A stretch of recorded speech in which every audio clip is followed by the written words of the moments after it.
across the UK, on DAB+, on your smart speaker, on your smart TV, and on your side. This is Talk.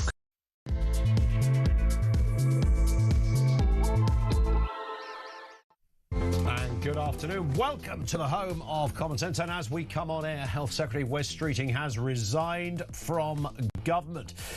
He's put a few curious caveats into his resignation letter. We'll bring you the details in just a few moments' time.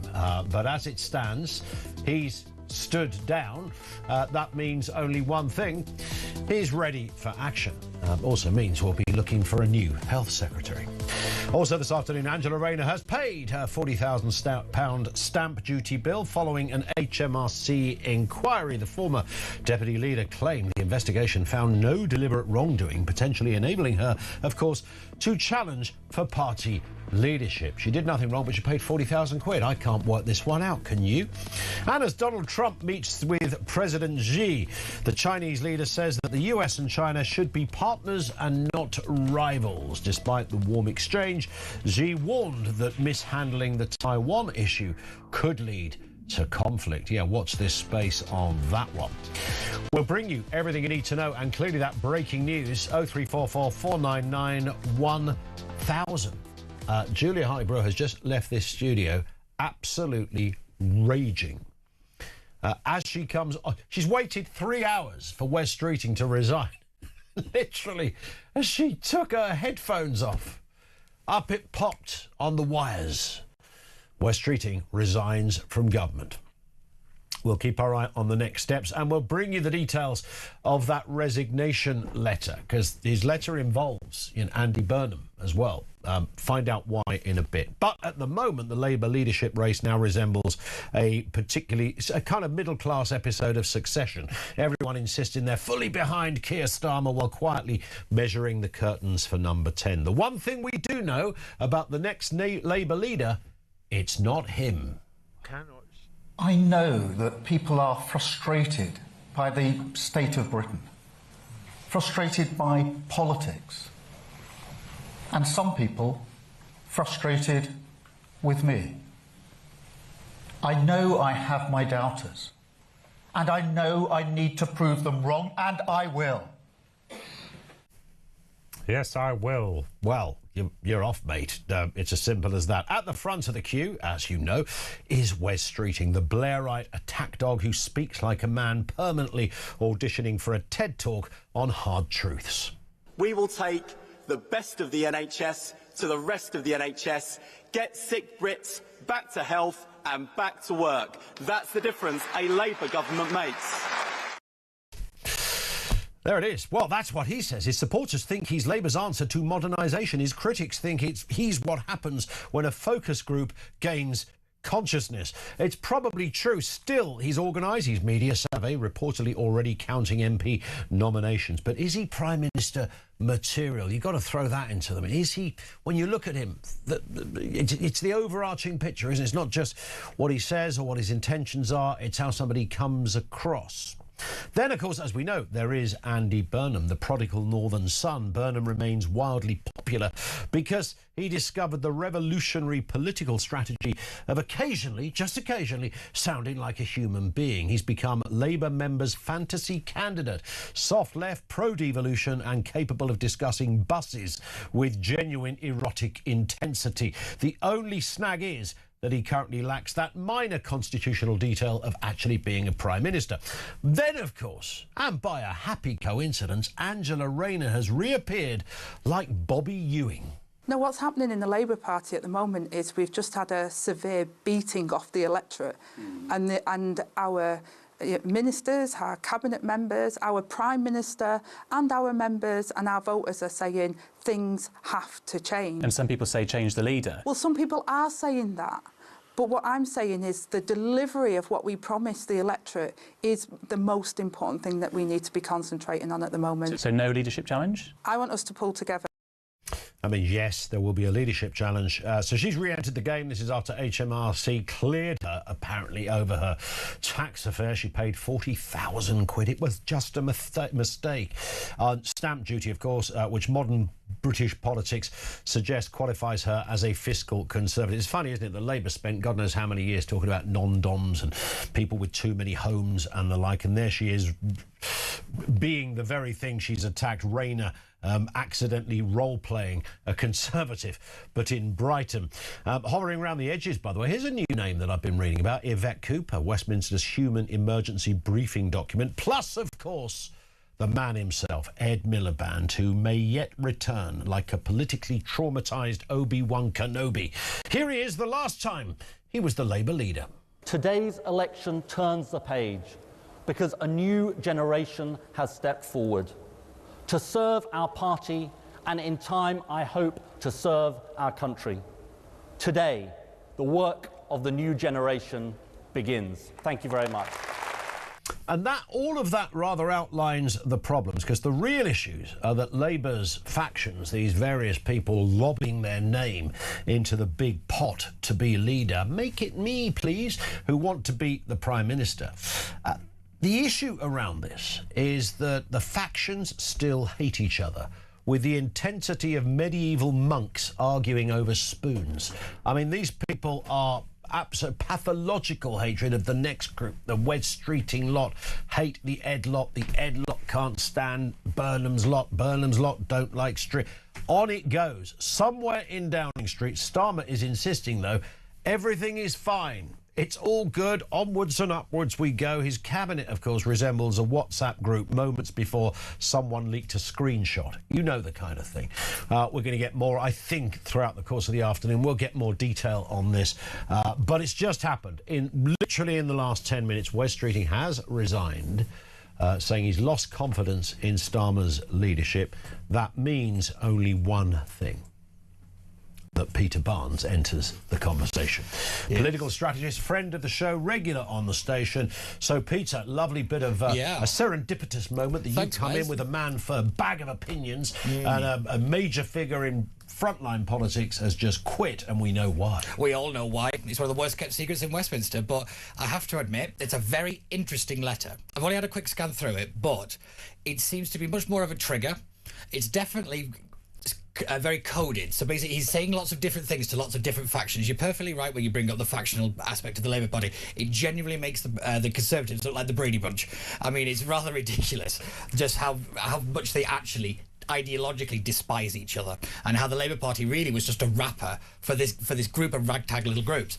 But I've always thought that Wes has actually never had the numbers.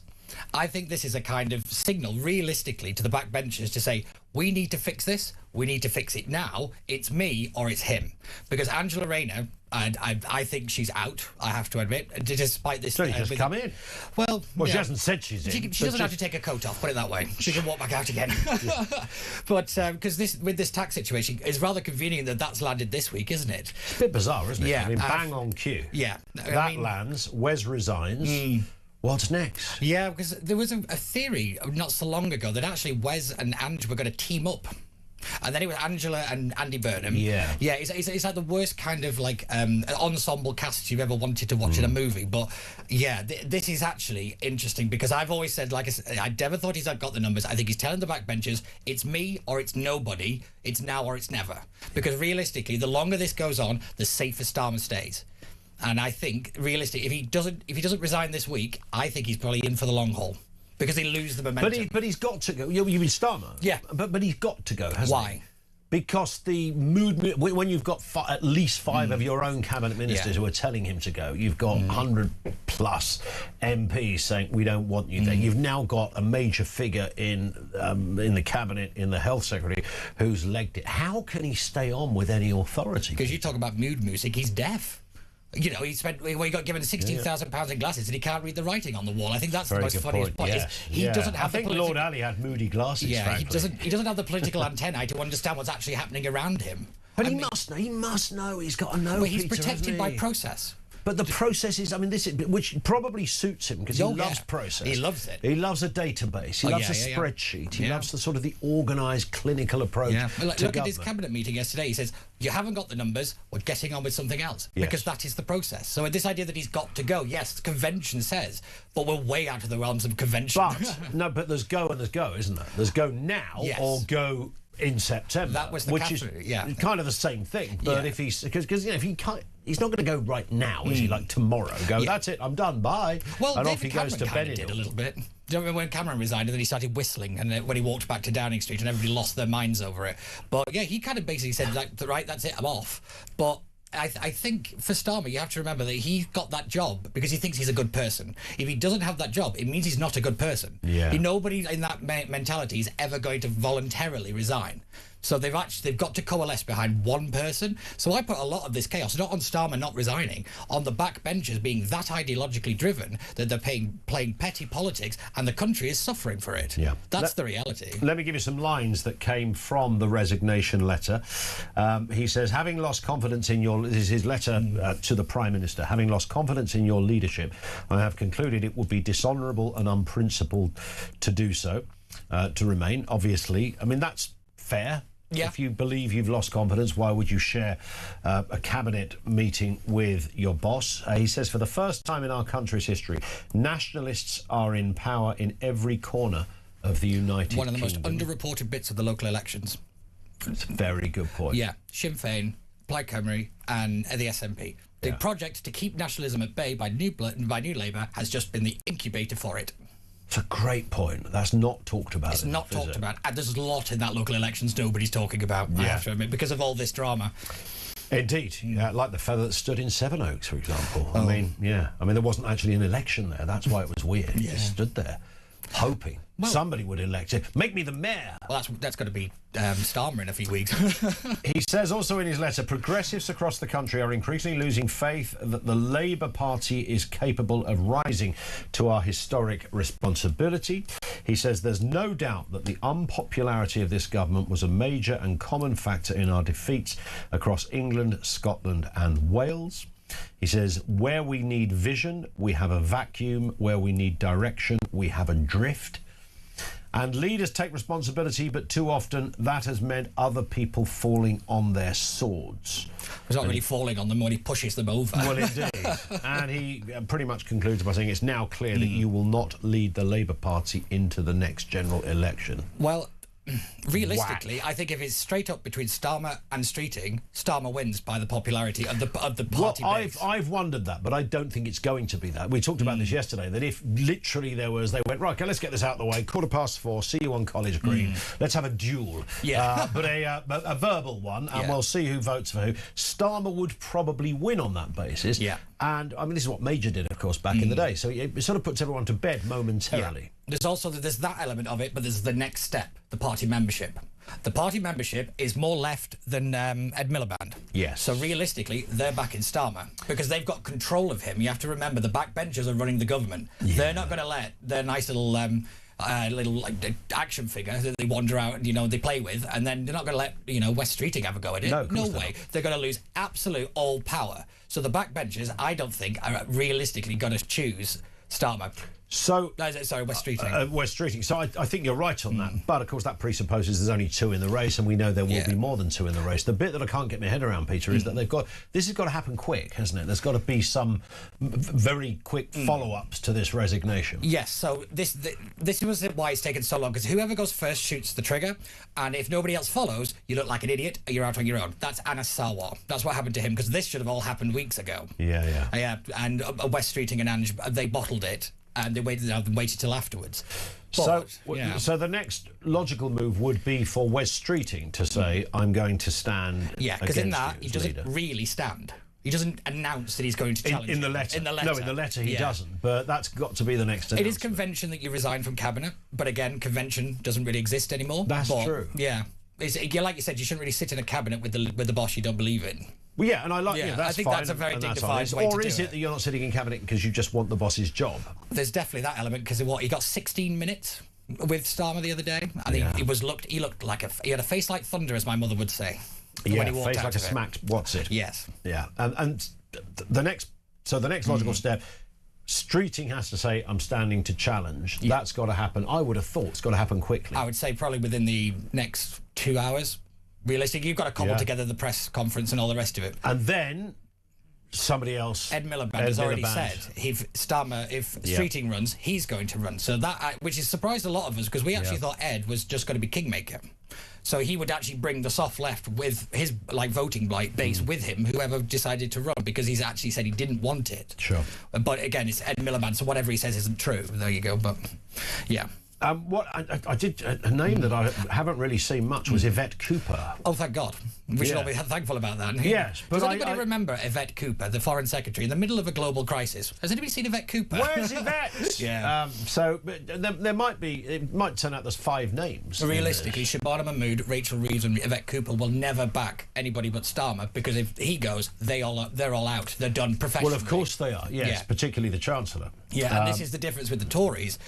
The Rishi and Sajid Javid and Nawaz, they all had leadership prospects. They weren't finished after they stabbed Boris. Yeah. So that's the difference. So the ones that were waiting for the big push are never going to give the push, because, they're just signing their own death warrant. Yeah, of course.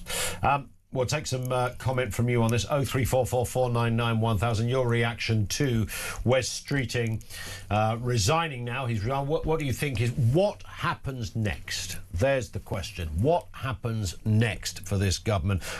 How do you sense this panning out? It could be it should develop within a couple of hours, as Peter said, or are they going to keep us hanging for another couple of weeks? I don't think it's going to be the latter. Lines are open. This is Talk.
The world is on fire. Russia, Iran, China, conflicts brewing in all of their different regions. They're not waiting. But here in Britain, our armed forces are underfunded, they're undermanned, and they're underprepared. And nobody in government wants to talk about it. Well, we do. I'm Philip Ingram, and I spent my career in the world of intelligence, military planning, strategic planning, and unfortunately, conflict. This is Talk War, and this is where we analyse the conflicts shaping our world.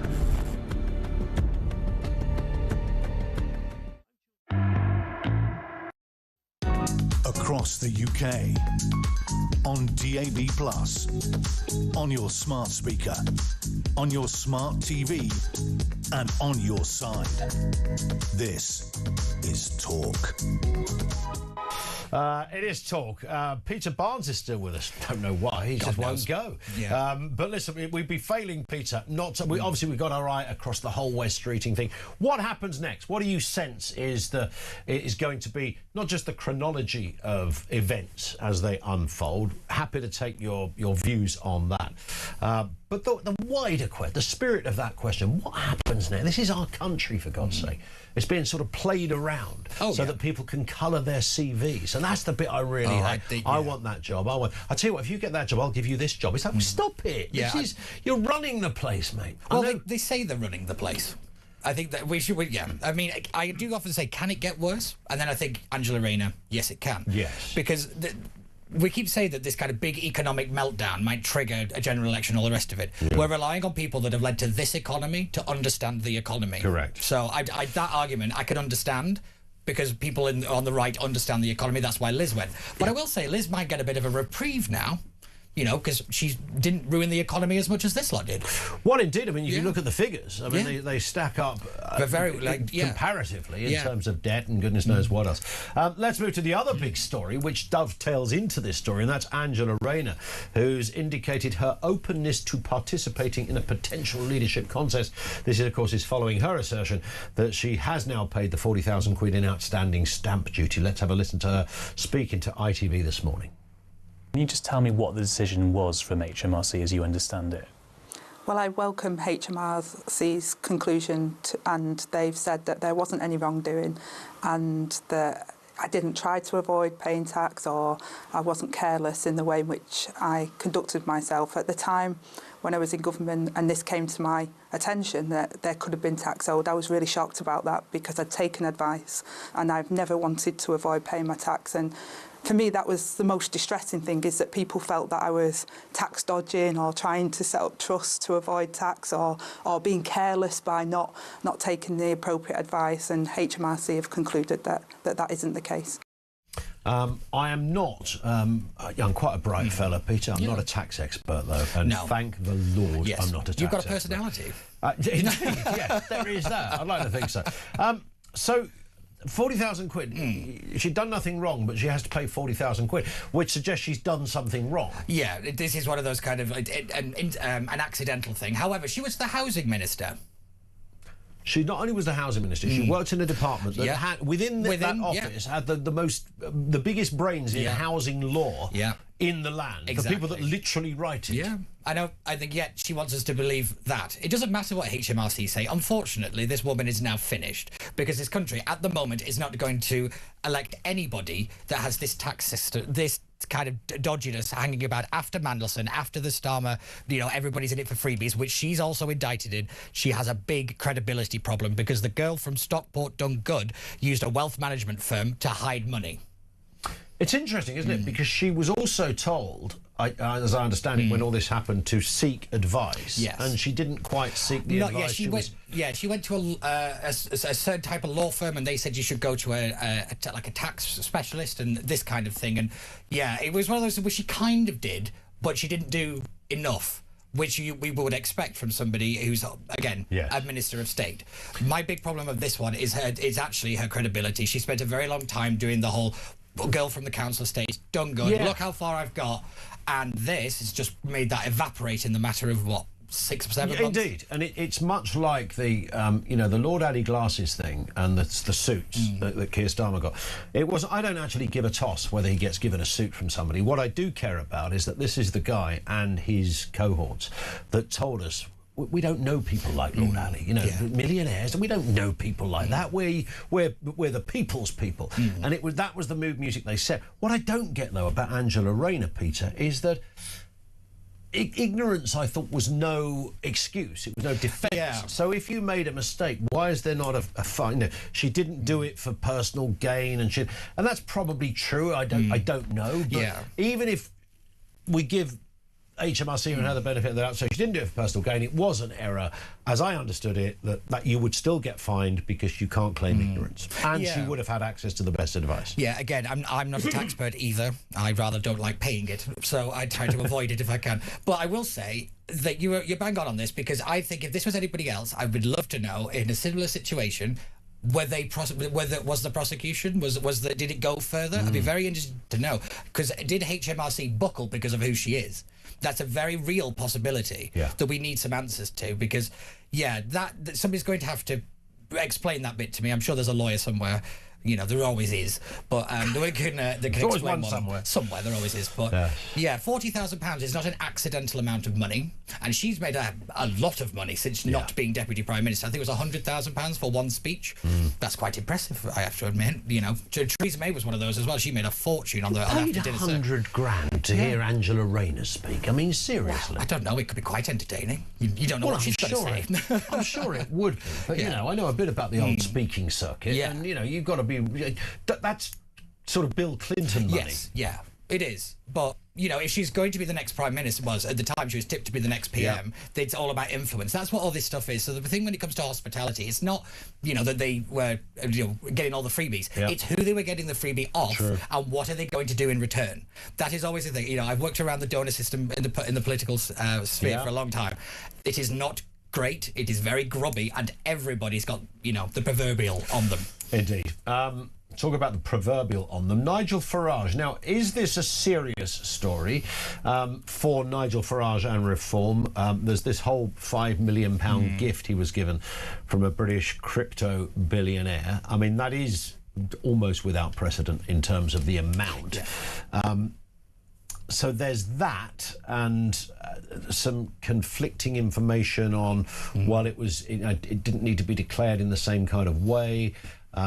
Even though he had previously declared other donations that were connected to his security. I think that's what it was, because it was for security, but he had previously said other people had given him money for security. It's now been revealed he bought a £1.4 million property in cash shortly after receiving the £5 million personal gift. Now, there is one way to look at this, and that is, so what if somebody gave him £5 million? I suppose the questions are, why did he give him £5 million? Exactly. That's always the big question. But the thing that was actually going to will get Reform and Nigel into a lot of trouble is this is sloppiness. This should have been tidied up when the whole kind of furore over his back, whether he made these comments when he was at school. That was a shot across the bow. The blob is now more motivated to take out Reform and Nigel Farage, and we're going to get a drip, drip, drip. This is the rest of his life for the next 3 years. It's going to be one after another. His life is going to go under the microscope, and everything is coming out. This should have been crisis calmed to death the moment Reform looked like they were actually going to be a thing, because he is their greatest asset and their greatest liability at certain times of the day. But when it's actually kind of going to cause an actual problem for him, unlikely, because they'll do the sloppiness argument, and, you know, they should have tidied it up. He's a very busy man line that ironically Starmer also used, because you remember when he had 7 expenses problems, and he got a letter and everybody lost their minds. It's funny how we don't lose our minds on that one. Do you think there's any long-term damage for Nigel Farage? Because that's the only real question in politics. Does it stick? Is there a whiff and a stench that remains? Yes, so the whiff is the problem, because the diehards are going to love him, they're going to defend him no matter what. The people who hate him were always going to hate him. It's the people in the middle that Nigel really needs, that Reform have not yet captured, those kind of voters. They see this, they see Starmer. They see nothing but difference. You cannot run as we're not them and then behave like them. This is exactly why Starmer's downfall was always the fact that as leader of the opposition, he made it personal and he made it about hypocrisy. You shouldn't do that in politics. Indeed. Peter, we have hit the clock. Yes. So what do you think this afternoon there will be? Normally, so I think they need to get 1 or 2 more to stand next to him on the podium. Yeah. So at least figure names that they know. The rumour is Jess Phillips is supposed to be one. That's why she went the other day. She's supposed to be his number 2. They're supposed to be besties, apparently. Really? But yeah, I know. No, I see them in different places politically. But that's the point. That is the point. Welcome to coalition building. Indeed. Peter Barnes, thank you. Over to you shortly. 0344 499 1000. Give us your take on the donation thing. I think it's a genuinely interesting question. There's a big part of me that thinks, well, if somebody gives you £5 million and say, look, do whatever you need, security, running your office, buy a house. I don't care what you do. There's 5 million quid because I support you. What's the error in that? Is it a terrible look? Should all political donations just not be a thing? Does it matter that it's Nigel Farage as distinct from somebody in the government? Thoughts on that? But the wider question, where does the UK go from here? Wes Streeting has resigned. This is going to trigger a leadership contest at some point. When will it be? Peter Barnes suggesting it could be in the next couple of hours. That's the usual rule of thumb. Thoughts on that? 0344 499 1000.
Across the UK, on DAB+, on your smart speaker, on your smart TV, and on your side.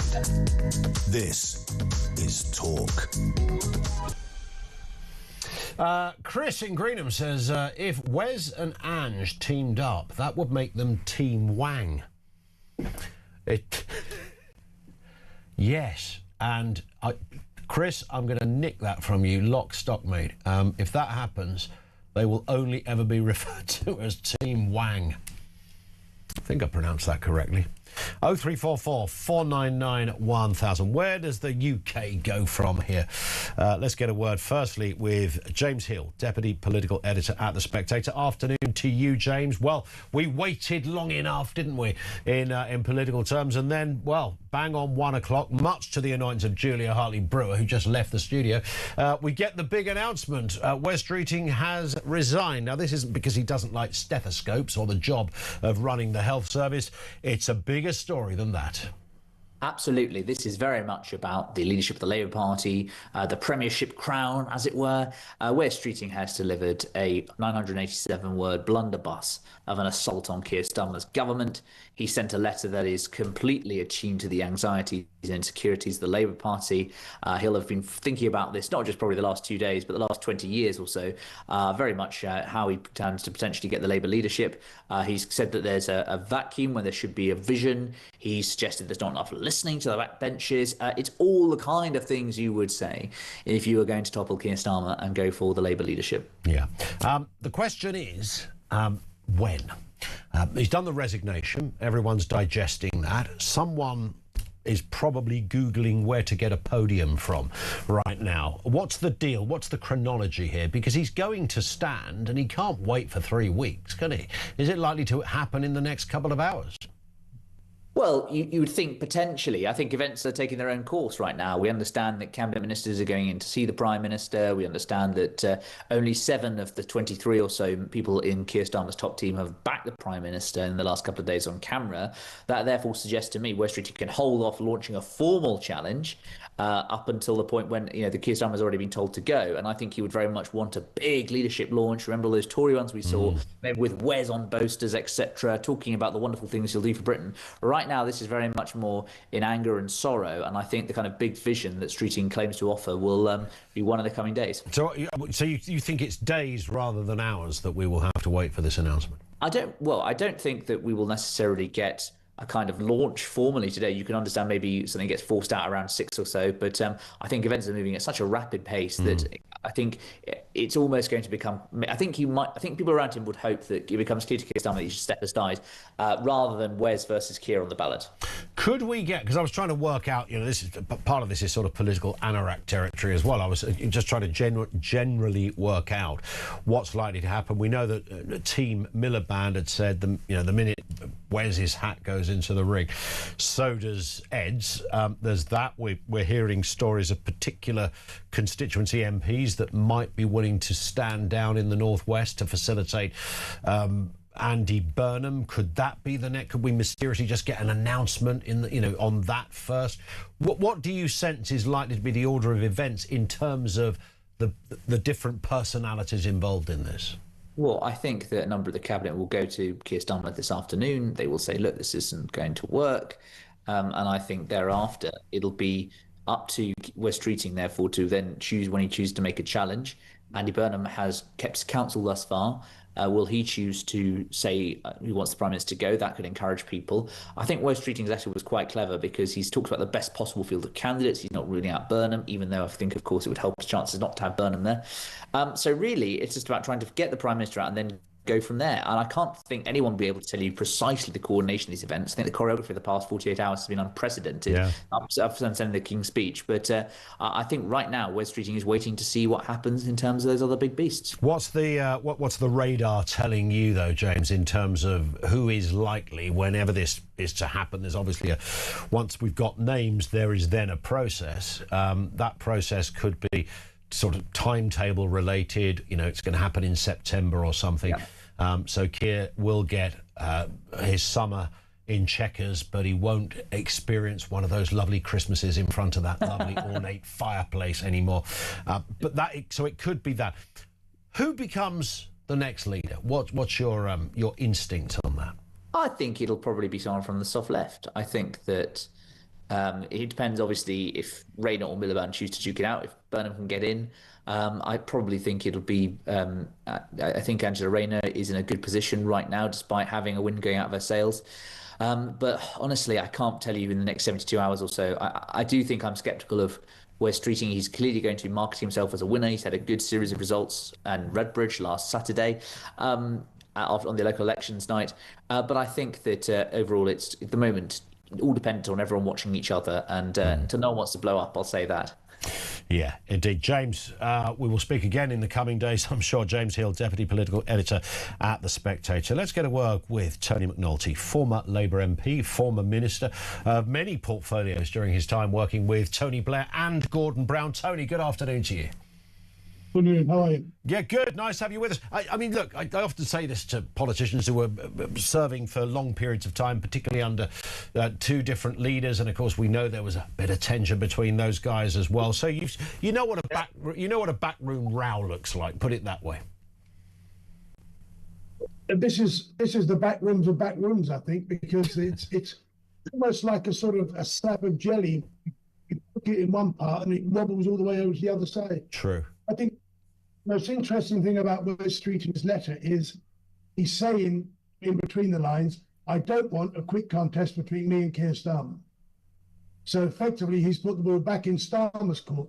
And now we should get a kind of Thatcher type thing with the cabinet going to Starmer to say, look, to work out a process whereby, say, between here and September, their conference, you go and we have a formal transition. On one level, if I was being Machiavellian, I'd say that Streeter's letter reads almost like asking the next leader of the Labour Party whether he can stay in the cabinet or not, whether he can join or not. It almost looked to me like a surrender, because the longer the process, the wider and broader the field, the less chance Wes Streeter's got, I think, frankly. And of course, all that presupposes, though, Tony, because I know exactly what you're saying, that somebody else in the cabinet is likely to then go to Mr. Starmer and say, look, Keir, it's over. That process needs to happen, and I think probably is happening. I'm not party to it, but I would guess a good half plus of the cabinet are at least thinking that, whether they're going through that process now or otherwise. Yeah. But it does rely on Keir Starmer staying in place to see that transition through. I think it gets more complicated. He decides he's on his toes straight away and forgoes Summer and Chequers, like you say. Yeah. Or not Chequers. I've been there once or twice. It's not a bad gaff. It's all right, isn't it? It's not a bad old place. And of course, no Prime Minister wants to be deposed in whatever capacity. But, there's all those cliches about, all political careers ultimately end in failure and that kind of stuff, which is a little unfair to some people's careers. Didn't end quite that way, but we all understand the point. And there is, of course, a curious and sometimes cruel reality that perception becomes the reality and things get out of your control. There's a natural tipping point and it becomes irredeemable and you can never claw it back. And that's where I always start, isn't it? Because I think in part, even though Angela Rayner's been all over the media this morning saying, yay, I'm free now and everything's fine, I think what you're saying, the perception is still there in her case. So I wouldn't see her bouncing back in quite the way that some of her supporters might think. But Starmer's cooked. It's gone. It's finished. Yeah. It's just the matter of now rather than if, not least because of those perceptions. It may well be unfair, but I've known, and plenty of other politicians have known, the two things that the public are never nor should be is either fair or grateful. Yeah, that is a fair point, I should say. In terms of what happens next, I mean, it's not going to happen in a couple of weeks, and there's likely to be this kind of roadmap that's laid out. I will hang around as leader until the appropriate process is followed for a new one. All of that. What do you think the appetite? I don't know if you still keep your ear to the Labour ground. I mean, that's not an insulting question, because if you spent as long as you did as a minister, I mean, there is a school of thought that says, I just want to get the hell out of that place, kicking and screaming or not. I don't want to see it again. Put me on the golf course, take me to the pub, anywhere but Parliament. But I know you were experienced and you had a lot of ministerial roles in that time for Labour. So perhaps you are still fully connected to events. What are you hearing in terms of the not necessarily the specific person, but the appetite of Labour members? What do they want in a leader? Are they looking for a slightly more leftist Angela Rayner, or do they want a moderniser, as he would call himself, in a Wes Streeting? Well, in my role as a lecturer at Queen Mary, having chosen the Mile End Road instead of the golf course, I do try and keep connected. And the signs are for something a little bit more visionary, a little more to the centre or the centre left, not going all the way back to a Corbynista by any means, but something with a bit more meat for the troops. I think in terms of personalities, probably still just about Burnham, as the polls indicate. We're probably, as people have been saying the last couple of days, a mix of either or, Miliband or Rayner, but largely as kind of blocking manoeuvres to stop Streeting rather than otherwise. Yeah.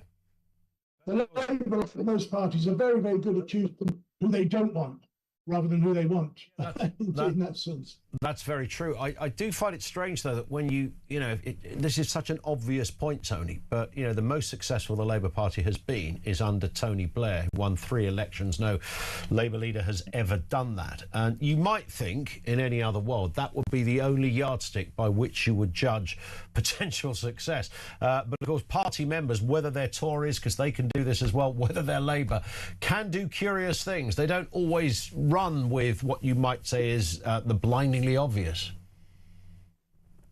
Well, you'll remember forever, Ken Clarke was the best Tory Prime Minister we never had, and was never going to get elected by that Tory membership. And it's kind of the same here. Although I don't think there's as I say, I don't think there's almost because we had Corbyn, I don't think there's an appetite to go all the way back to Corbyn. Yeah. But they're a little bit more leaning that way than perhaps where Keir Starmer is, and perhaps where unfairly or otherwise where Streeting is painted. But we'll see. Because if it's going long now, it may well be that we're having this serious debate inside the party that they've probably not had for a long, long time. Well, it's not going to be dull. We know that much, Tony. And let's hope we can speak again as well. Really lovely to see you. Thank you, Tony McNulty, former Labour MP. He was a minister in various roles. He was in the Treasury. He was in the Transport Department. He was in the Immigration Department, police. I think he was minister for London as well at some point. So extensive work back in the old days under Blair and Brown. So he's seen it all before, as have many of the others.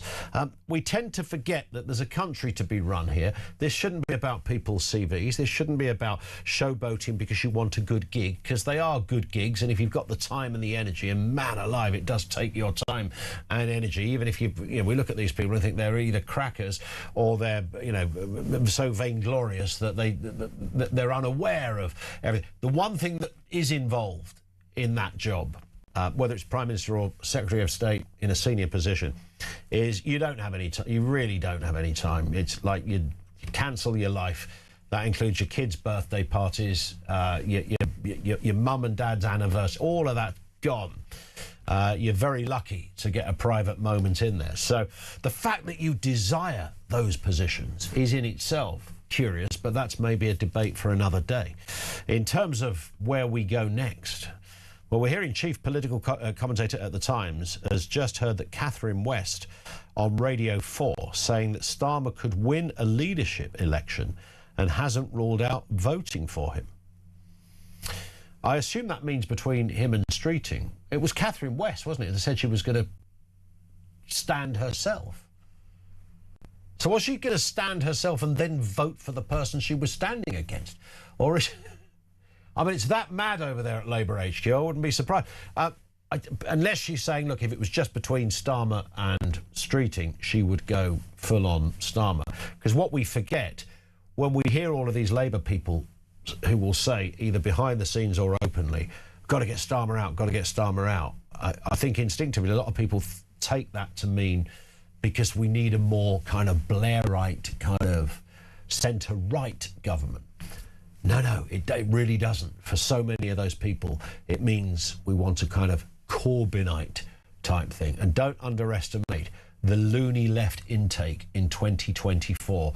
It was off the flipping scale. I mean, it was in another postcode of Marxism. I'm not kidding. There's no pejorative in that. I mean, that's... And by the way, there's nothing illegal in that. We're a democracy. People can have whatever views they want. But this is not, I sense, a party that is crying out for modernisation or kind of the next stage of Tony Blair. This is a party that is quite comfortable wearing those Corbynite slippers, and that's where they feel most at home. 0344 499 1000, 10 to 2. This is Talk.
world is on fire. Russia, Iran, China, conflicts brewing in all of their different regions. They're not waiting. But here in Britain, our armed forces are underfunded, they're undermanned, and they're underprepared. And nobody in government wants to talk about it. Well, we do.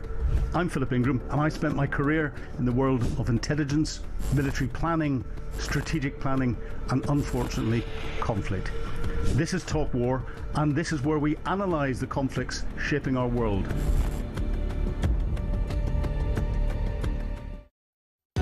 Across the UK, on DAB+, on your smart speaker, on your smart TV, and on your side. This is Talk.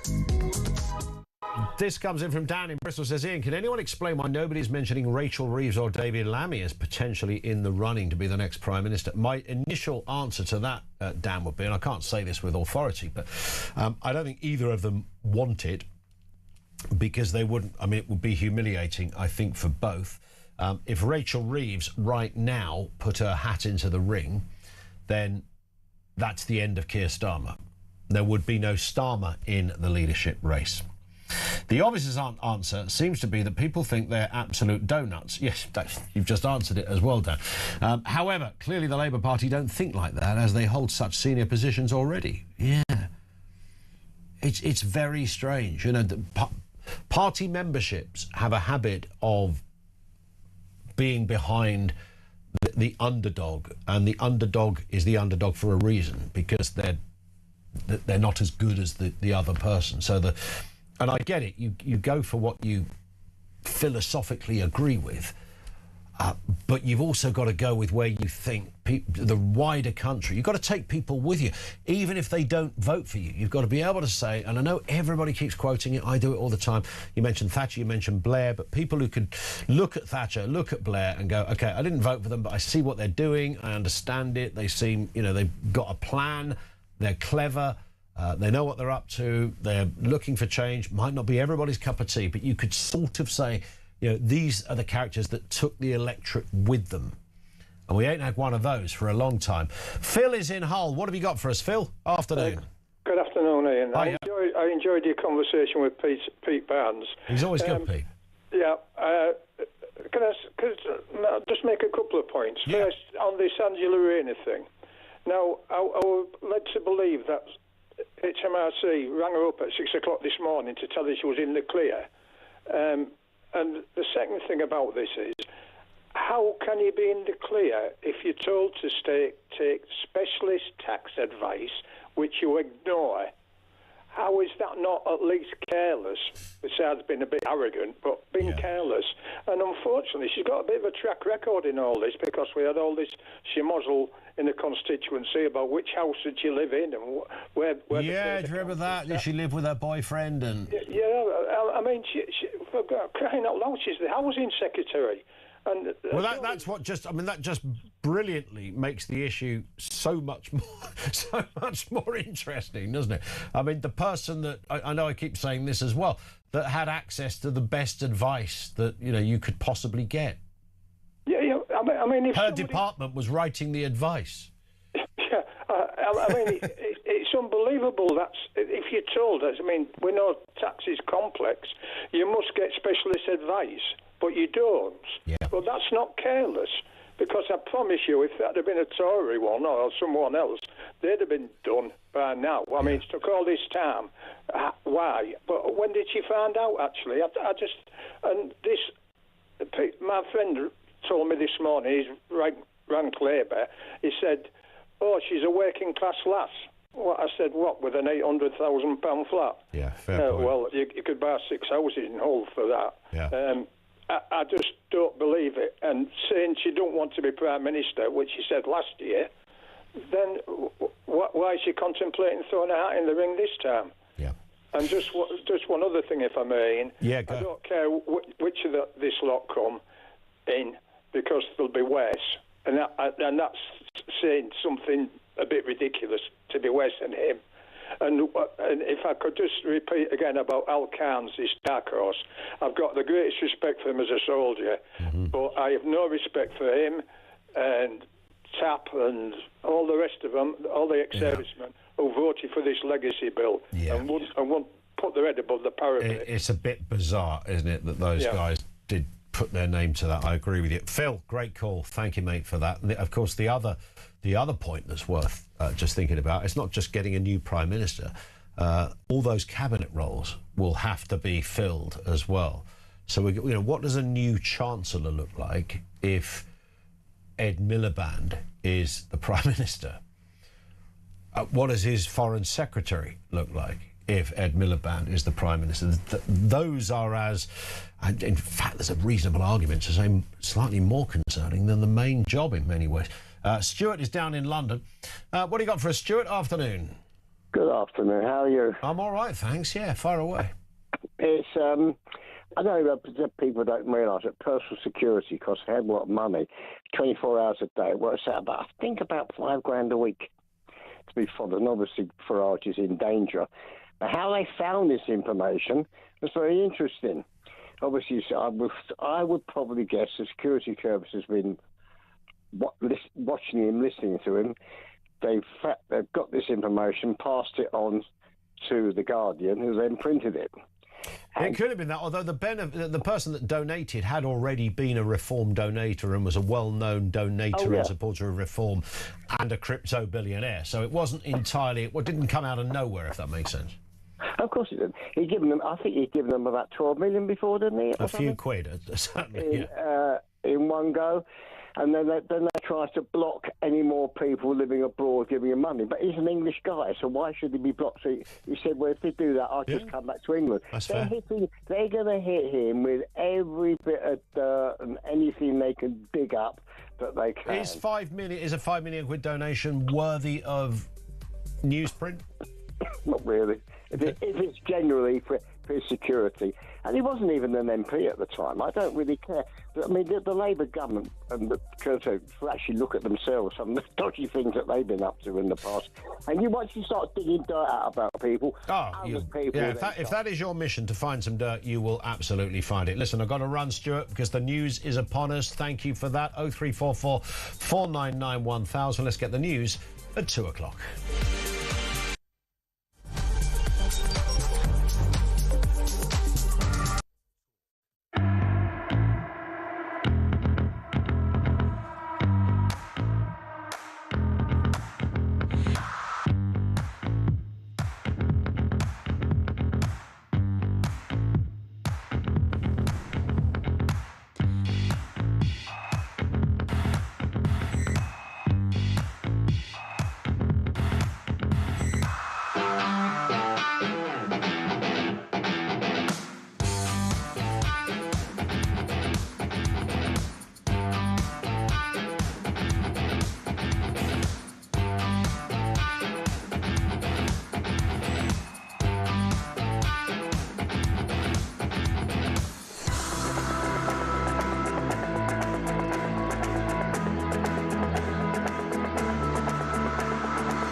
Across the UK, on DAB+, on your smart speaker, on your smart TV, and on your side.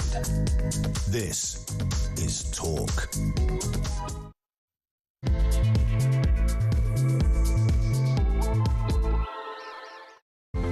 good afternoon. Welcome back. Home of Common Sense. And as we came on air an hour ago, we heard the news. Wes Streeting has resigned as Health Secretary. He's not doing this because he's fed up with hospitals and debating with doctors. This is because he wants a rather bigger job, to take on the Prime Minister. In his resignation letter, he said he can no longer support Mr. Starmer. But what does it mean in the wider sense? How long will it be before he makes the big claim to the throne? And who else will join the race? We'll have more details on that in a couple of moments. Loads of great voices coming along to chat over the salient issues. Crucially, your comments too. 0344 499 1000. Also this afternoon, as you will have heard, Angela Rayner paid a £40,000 stamp duty bill following an HMRC inquiry. The former deputy leader claimed the investigation found no deliberate wrongdoing, potentially enabling her now to make a challenge for party leadership. I mean, the timing of that you couldn't make up, could you? I don't know when she got this news. I don't think it would have been kept secret, possibly yesterday. Some are saying she's been sat on it for weeks. Really? I still can't work out quite how she managed to avoid any kind of fine on something, because she didn't pay the money that was due and should have paid the money. She failed to pay the extra stamp duty as Housing Secretary, which was a policy that she had brought in, quite literally, for second homeowners. But she didn't know. She didn't seek the advice either. More details on that. And as Donald Trump meets with President Xi, the Chinese leader says that the US and China should be partners and not rivals. What does that mean going forward? Two superpowers. At the moment, America just edging it in the league table. They are currently the Arsenal to China's Man City. But man, there's only 2 points in it. We will watch with interest how the next year or so pans out. Thoughts on that? 0344 499 1000. Dave in Dorset says, what's going to happen to Rachel from accounts if Team Wang get in? Says Dave in Dorset. I love that we are now reusing Wang. This is Wes and Angela getting together as a collective. Team Wang. Rachel accounts will be a distant memory in about like a puff of smoke, and she will disappear. And it would be, you know, about half an hour before people in pub quizzes can't quite remember who it was that first darkened the doorstep of His Majesty's Treasury back in July 2024. Yvonne in Somerset says the anti-Nigel mob will throw anything they can at him because they can't sustain a credible argument. This is what weak, cowardly people do. Nigel will brush it away with the rest of their rubbish. Is there a problem with getting 5 million quid? Would Yvonne, me and others, would we have the same argument or the same position if it were Keir Starmer that had got 5 million quid? Or Ed Davey, for example.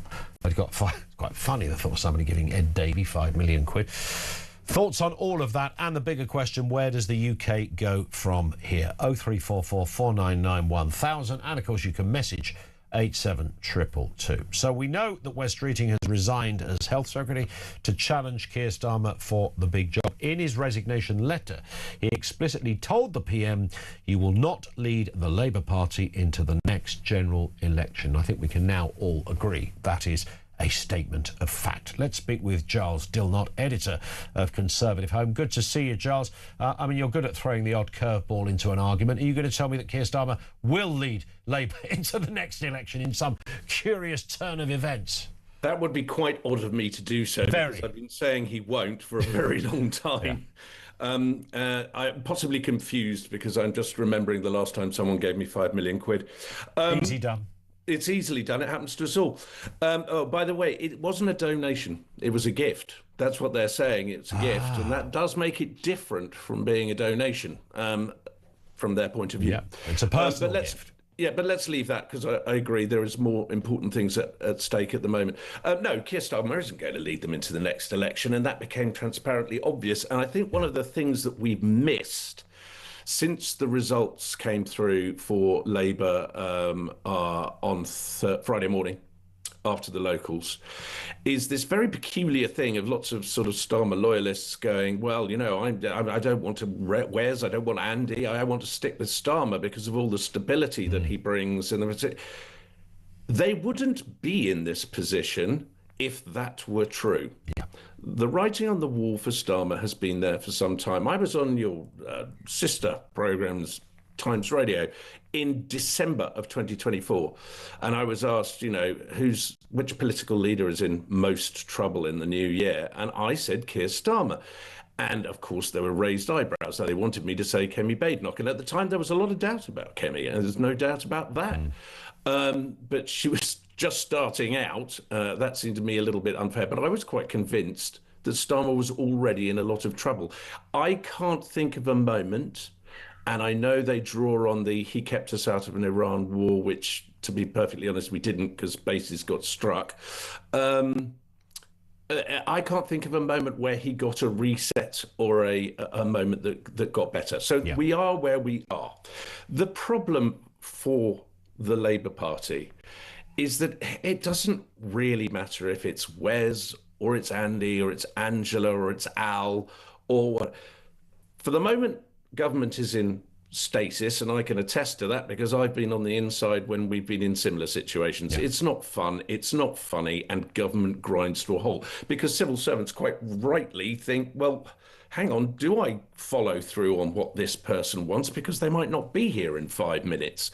And then I will need to adapt to whoever else. It creates a sort of purdah that we get during elections by its own nature.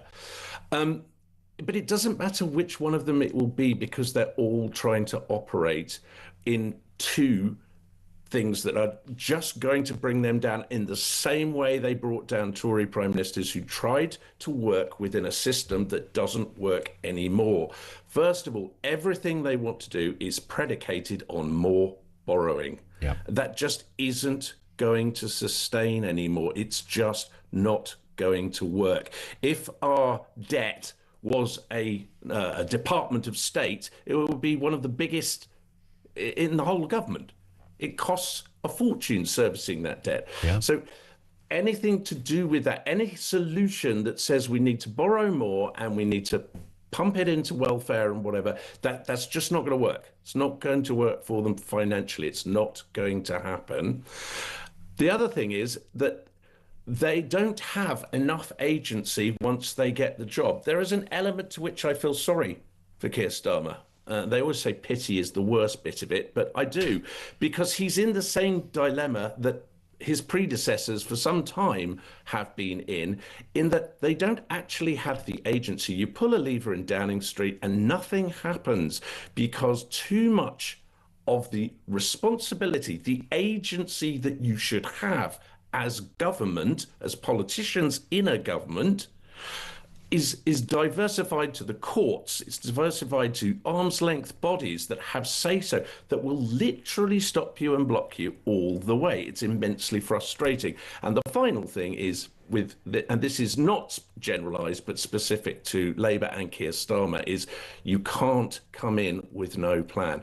I genuinely believed in 2024 that he was keeping a rabbit in a hat. He was going to come out and go, ha, you wanted to know our plans? Well, here they are, hit the ground running. Do you remember that phrase when Blair came in, we're hitting the ground running? And so much happened very fast because they said, this is what we're going to do. They told the civil service, this is what we're going to do. And when they got in, they did it. And that just did not happen from day one with Keir Starmer.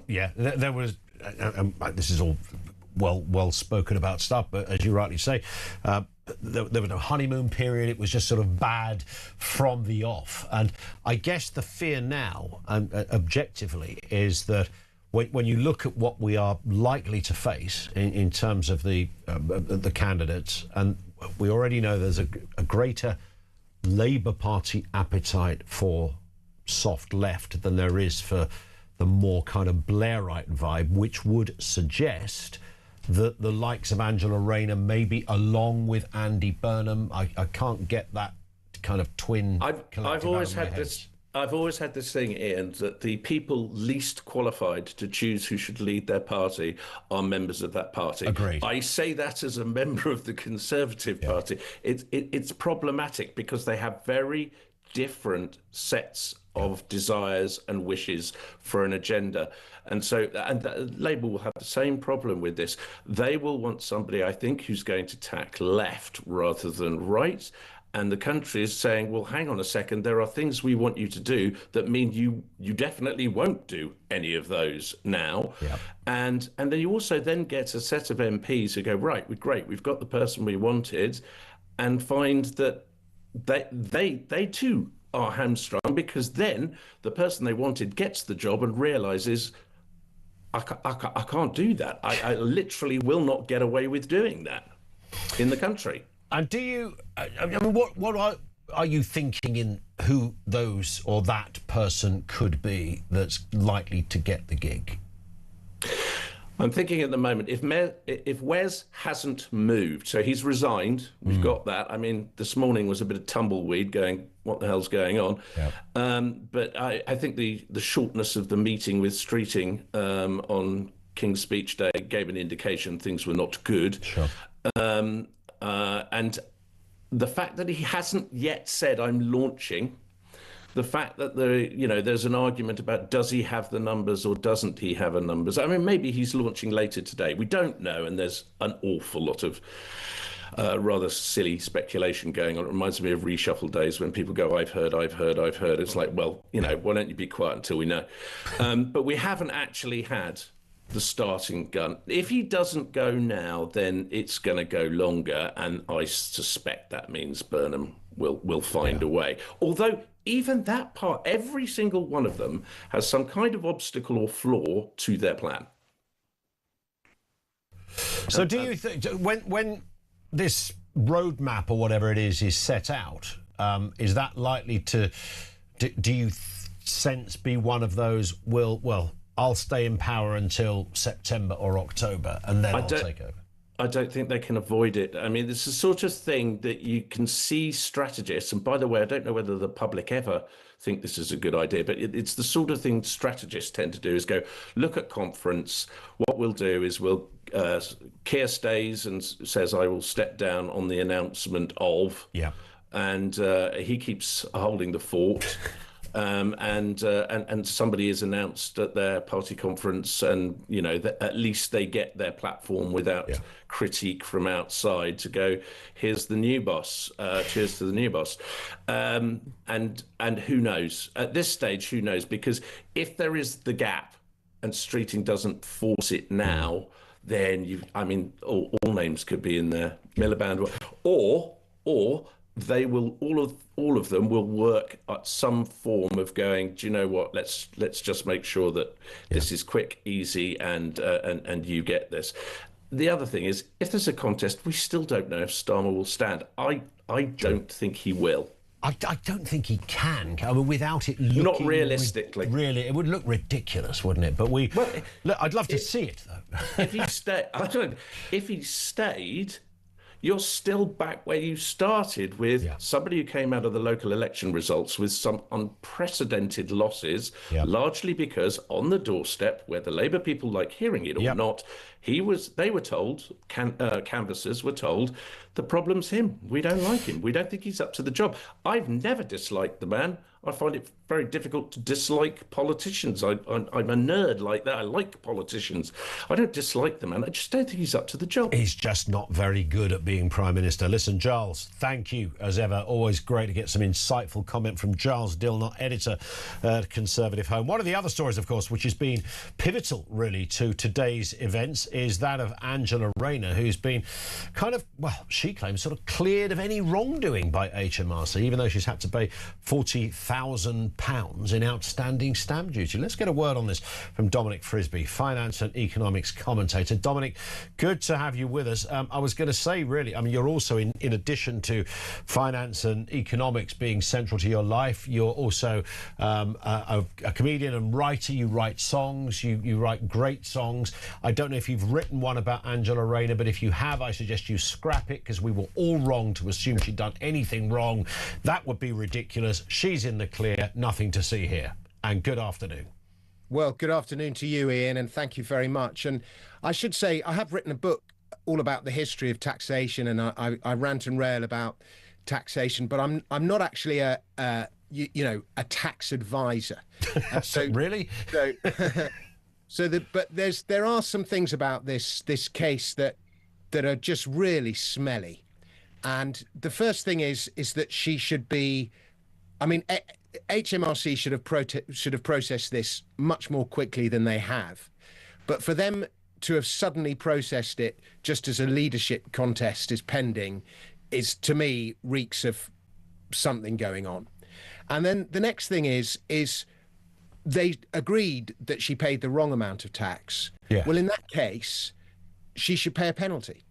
I thought that just went with the territory, didn't it? I mean, well, exactly. Even at times when it genuinely is palpably unfair, it goes where people go, you know, I did nothing. I still got a fine, but nothing on this. Exactly, and that's another reason why this reeks, and it's just extraordinary. And so she's been found guilty is the wrong word, but it's been found that she has not paid the correct amount of tax. In other words, she's guilty of some kind of wrongdoing. Therefore, she would pay a penalty. And, you know, she was advised by, I mean, when we get advised, we always hear the advice we want to hear. That's a sort of human thing. And if one lawyer's telling you one thing and the other lawyer's telling you the other thing, well, you hire the lawyer who tells you the thing you want to hear. So we are all guilty of that. But she was the housing minister at the time, and so it's you know, even just as a sort of sensible human being, you would be doubly surely to pay the right amount. But stamp duty is so extraordinarily high, and we've talked about it before, Ian, and it's just such a rip-off, and it's a tax on mobility, because you're paying stamp duty out of tax that's already been out of money that you've already paid tax on. And like the rest of us, she didn't want to pay it. 40 grand's a lot of money, even if you're the housing secretary. And so she listened to the lawyer she didn't want to hear, but she's the housing secretary. So if ever there was a case now for revising stamp duty, now is the time.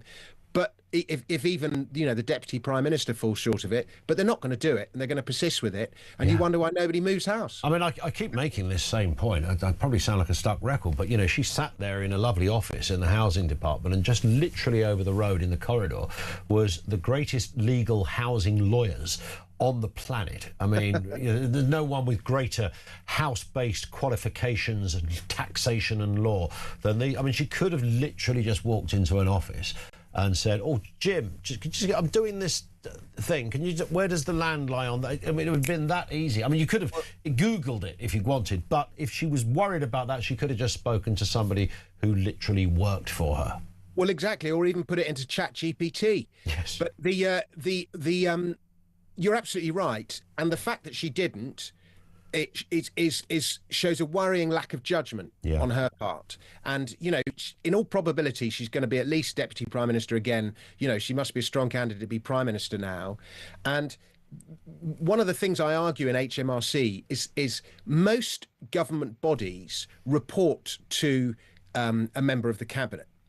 But HMRC technically is Her Majesty's Revenue and Customs, so it's actually accountable to the King. And there is this worrying lack of accountability within HMRC. It sort of reports to the Deputy Treasury, but there is this worrying lack of accountability, and it's one of the things that needs reforming, because in a way that no other member of the blob is. It's like the most unaccountable member of the blob. Yeah. And this judgment requires some investigation, because, as I say, it reeks. But it just won't, because HMRC answers to no man, and there'll be a lot of noise like there is today and over the next few days, and it'll just gradually disappear, and it's wrong. And you know, I don't entirely blame Angela Rayner for not wanting to pay her tax, because I think the tax in itself is wrong. But I do blame her for those are the rules. And she, you know, all the time when she was in opposition, these are the rules, you're breaking the law, tax dodgers cost lives, all these things. And then when it came to her, you know, there's an inconsistency there, and I find that very annoying. Indeed. And I mean, just one more thing on that, you know, even if there wasn't a penalty, which I still find unfathomable, you'd think there would be interest to be paid, like there is if you're late paying your tax. There would be something. I had a friend who had unpaid tax by it was something ridiculous, like 1,600 quid. And he ended up having to repay about 4.5 grand because they'd put the interest on, then they put a fine on, and then I think there was interest on the fine. It was nearer £4,000 than it was than the 1.5 that he'd done, and he'd underpaid, like, because literally an accounting error. He wasn't trying to con anybody. Just that stuff can happen quite easily. He was randomly plucked out for a cheque, and that's what they found. So the idea that they wouldn't at the very least have said, well, OK, you owe us 40 grand, but, you know, it's a year late and the interest rate is 10%, so you actually owe us 44 grand. I don't know the details, but I'm sure she would have to pay the interest, and it would probably be about so? 3 grand. Yeah. And you know, HMRC's interest is quite high. It's 2% above the base rate from memory, so it'd be you know, 7%, something like that. It's quite high. Yeah. Well, listen, great to have you on with us, Dominic. Let's speak again. I should, by the way, tell everybody about your book, The Secret History of Gold, among others, that is out there. And so thank you for being on. Happy to mention that. And, of course, there are other great publications. And if you get to see Dominic Frisby live, go and see him. He is superb. Thank you to him. 0344 499 1000.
The Crown is facing its gravest test in decades, and the royal tea from Talk is your front row seat.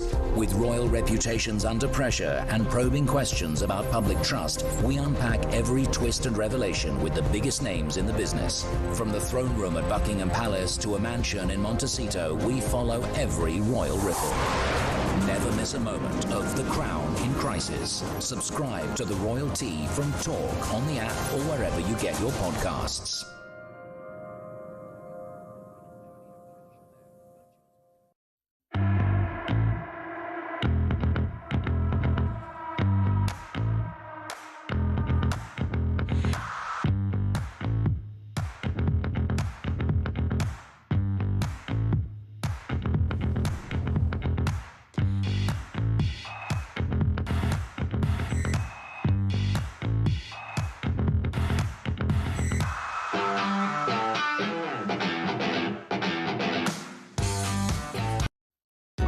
Across the UK, on DAB+, on your smart speaker, on your smart TV, and on your side.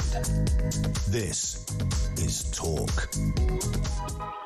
It is Talk. Welcome back. This comes from Josh in Pusey, who says, I will start a GoFundMe to raise £5 million for Keir Starmer just to leave. Keep up the great work, as Talk coverage today is keeping me going while putting together new garden furniture. I love doing that. I love putting together stuff. It's Lego for adults. Yeah, correct, sir. That's exactly what it is. I'm doing breakfast a week on Monday for Jezza for a week, and obviously you get up early when you do breakfast, but you also have quite a long day ahead of you afterwards to do stuff. My little boy's bedroom, I've got to make a bed. I've got to take one down and put one up. It's like somebody just said, hey, you've just won the lottery. You've just won the Lego lottery. I've got to take a bed down and put one. I never thought I'd get to an age where that kind of became... It's disturbingly erotic, if I'm perfectly honest, to be able to do this, make furniture, flat packs, you know, you name it. I am the person that looks at the IKEA website as others look at the Hun. There you go. There's one for the oldies. 0344 499 1000. Don't know where that came from. Let's go to Ian down in London. Ian, how you doing? Hi, Ian. Not bad. How are you? I'm good, thanks. Yeah. Good. Right. Can you please answer me this question? Yeah. You've got Wes Streeting, who basically, unless he gives in to blackmail, is never going to get into his constituency again at the next election. He just about scraped in this time. And a lot of the votes that he did get are from people that don't actually live in the borough anymore. They've moved out because they can't stand what's going on in the borough. Okay? You're talking about Holborn here? No. Wes Streeting is in... Oh, sorry, Wes Streeting. Sorry, I was thinking Keir Starmer. I thought Keir Starmer had quite a good majority. Yeah, Wes Streeting. Yeah, he had a very slim he had about majority. Couple of hundred, maybe 500 at most. Yeah. Yeah, and they were holding demonstrations outside his constituency local office. They hate him local, right? That's number one. So how a guy can think, oh, I want to go for Prime Minister, and he doesn't even know if he'd keep his seat in the next election. That's number one. Number two, his actual feeling is, if he's got no faith in Starmer, what he's actually saying is, I've got no faith in you or any of the people that share the cabinet office with me in the jobs they're doing. I don't believe that Rachel Reeves is doing a good job. I don't believe Miliband is doing a good job. So straight away, he's got all of those he's got to kick out. Yeah. Right? Well, they would all, yes, we'll have an entirely new cabinet, of course, and God knows what that would look like. Yeah, because what is he going to do? He's not going to have all left-wingers in there. True, but then... Because basically they hate him. Yeah, well, that's true, but the smart money seems to suggest that if there was a contest with all the names that we're aware of, there might be a couple of others thrown in, he won't win. No, we know that. That is, so realistically, why put your whole political career on... Yeah, he could have carried on as health secretary, and even if somebody that was voted in who sits in a different part of the spectrum to him had got the main job, they'd have probably left him there. So, yeah, good point. Why would he do that? Why is he doing it? It's really like somebody has sort of put him up to it.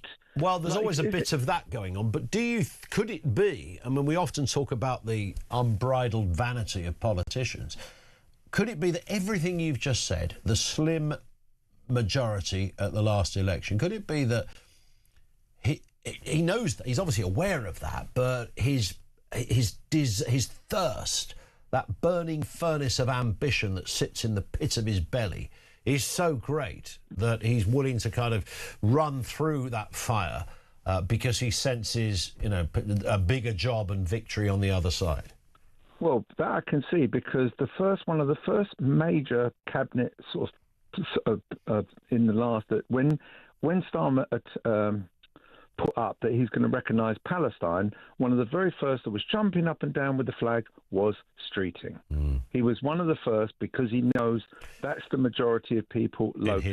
In his neck of the woods. Yeah. So he's trying to appease. But it's not going to work, because they will still say, well, that's all right. We want you now to bend over, like drop your trousers, because that's what we want.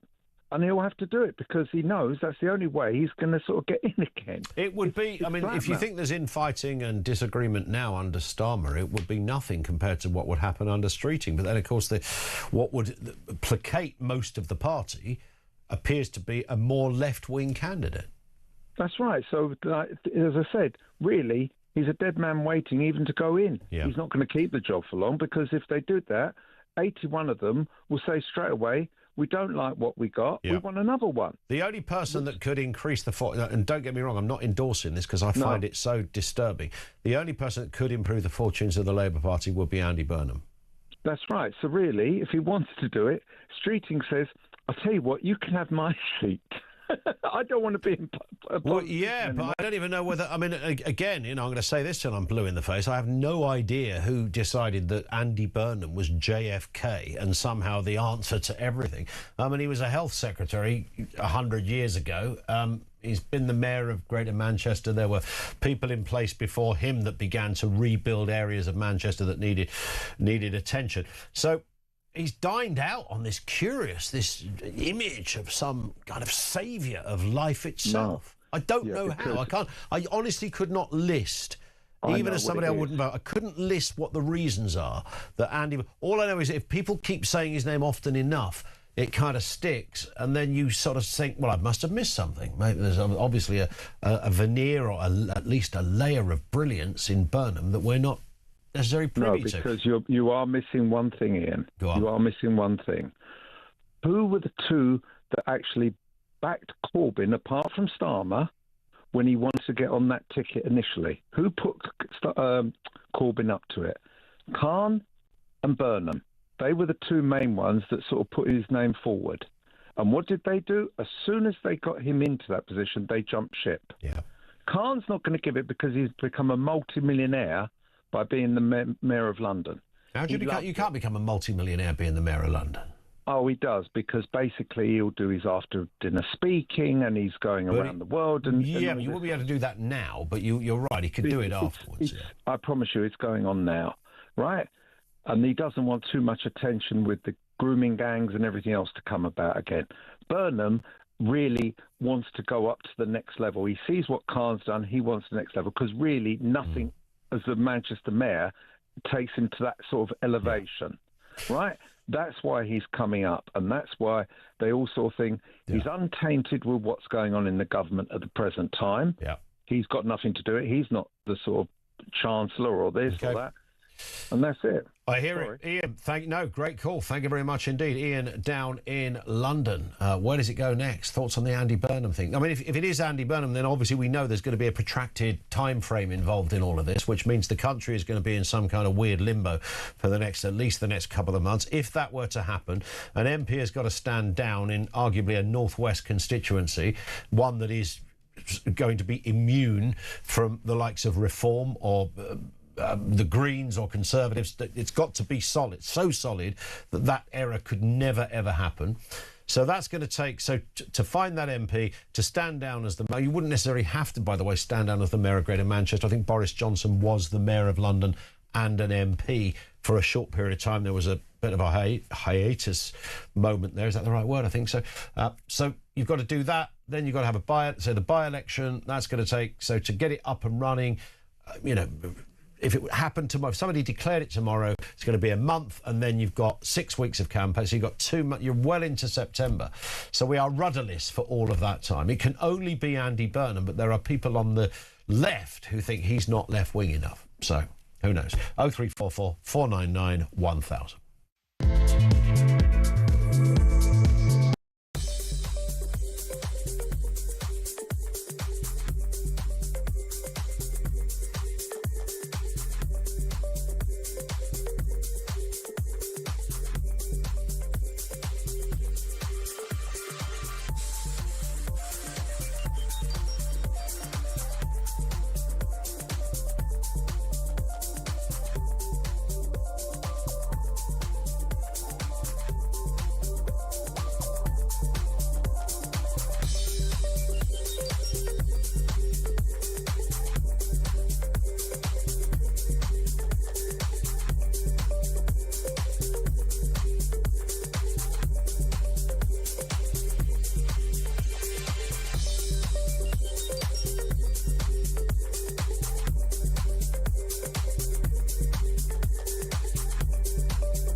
across the UK, on DAB+, on your smart speaker, on your smart TV, and on your side.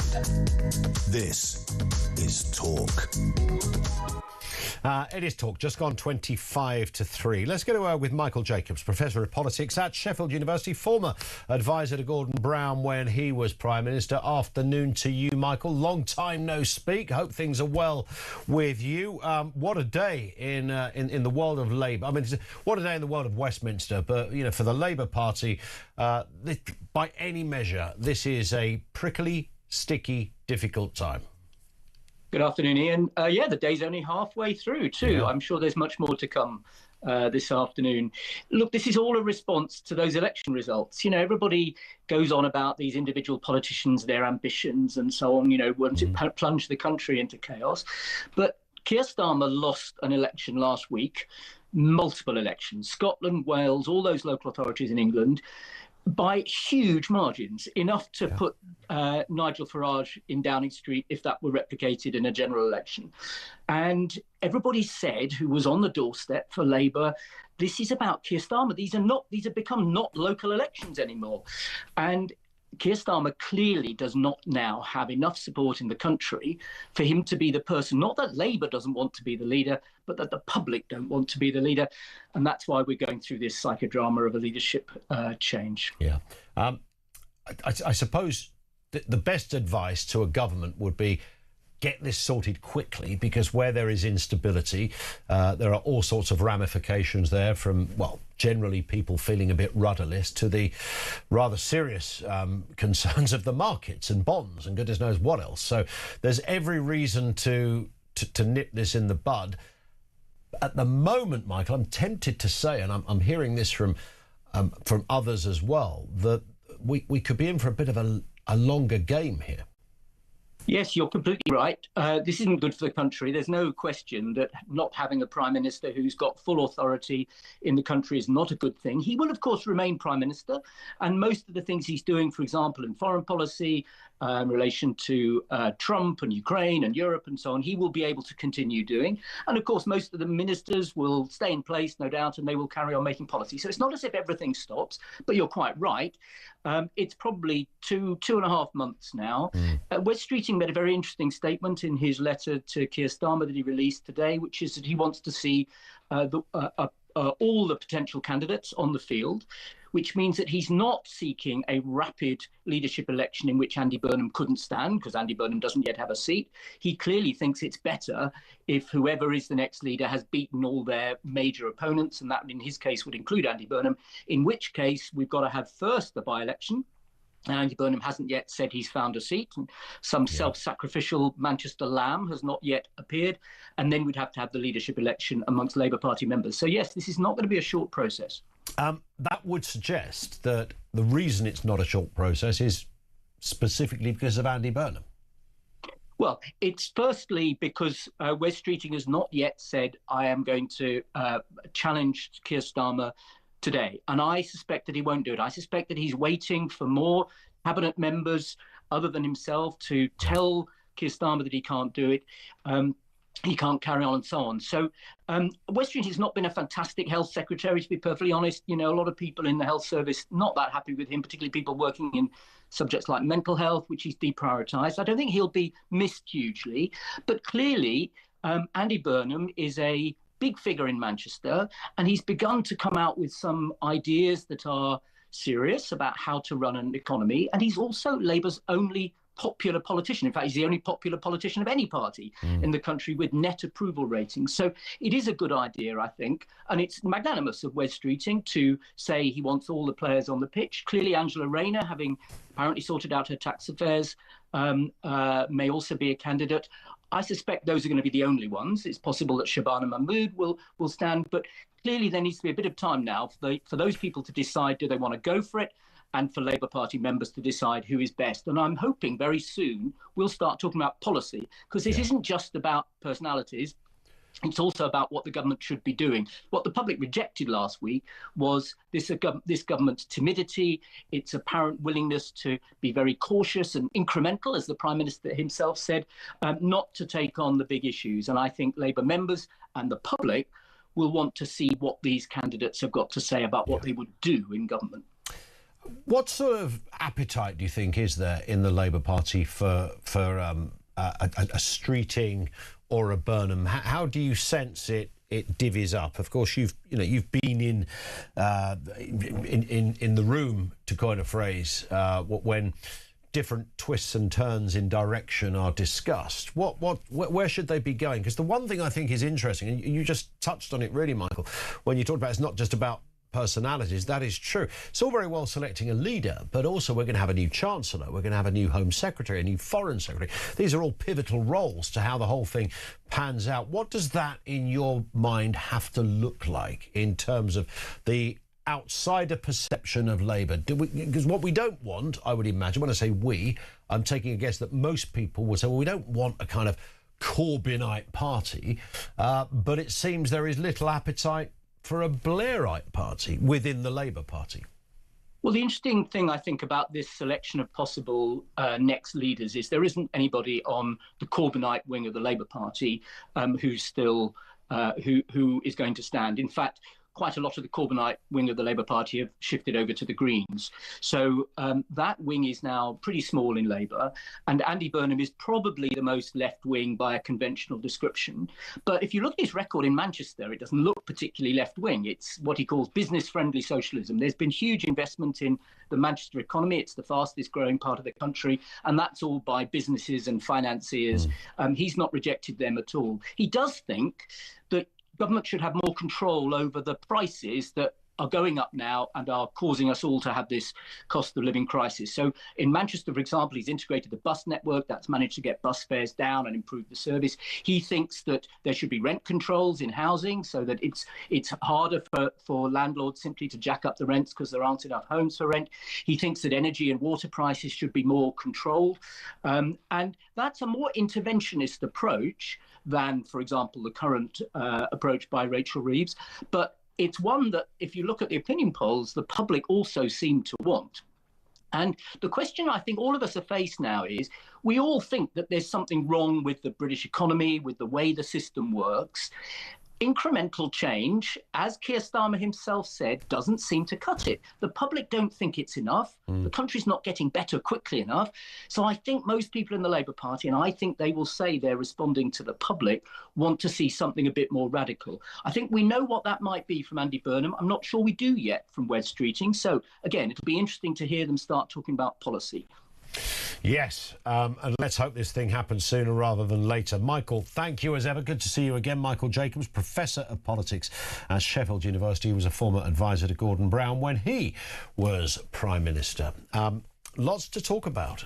So much on this story. The interesting one, a tweet, I should say, from Dan Hodges. And Dan says, let me just find it. Dan says, I'm told that Streeting's team have confirmed he's now moved behind a longer timetable. That means all the challengers and a very large proportion of the Parliamentary Labour Party are now in the same place. I'm told the bulk of the Cabinet will now move in behind this position as well. Minister tells me game over. Is that game over for Keir Starmer? So if that is true, and it could well be true, then don't expect to hear anything from Wes Streeting today, tomorrow, or even next week. If, based on Dan Hodges' tweet here, it will pan out in a longer term. This has to be, I can only see this is all about Andy Burnham, because you could get this thing in the bag by Tuesday. Wes says, I'm going to run. Miliband says, I'm going to run. Angela Rayner says, I'm going to run. Maybe Shabana Mahmood sticks her name into the ring as well. A couple of outriders might give it a go. Why would you hang on? You'd only have to hang on if you're waiting for something. And that something is Andy Burnham. It can't be any other way. Tell me I'm crackers and I've got this. It has to be Andy Burnham, because he's the only one where there needs to be a timetable and a time frame put into place to make it happen. 0344 499 1000. And by the way, they won't say, oh yeah, we're hanging on because we're going to try and get Andy a seat, and when we got him a seat we'll all support him, and you know, they can't say that out loud because it sounds really daft. We're getting our mate Andy a nice cosy safe seat. It's got to pan out more organically, even though it will amount to the same thing. Coming up on 10 to 3, this is Talk.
The offer to be the voice of a sheep. Yes, you can only dream, really. Kelly Riley and Cole Hauser. Well, how much of Rip does your husband in real life have about him? I mean, yeah. I mean, he's a man. So He's a dude. Kirsty and Phil.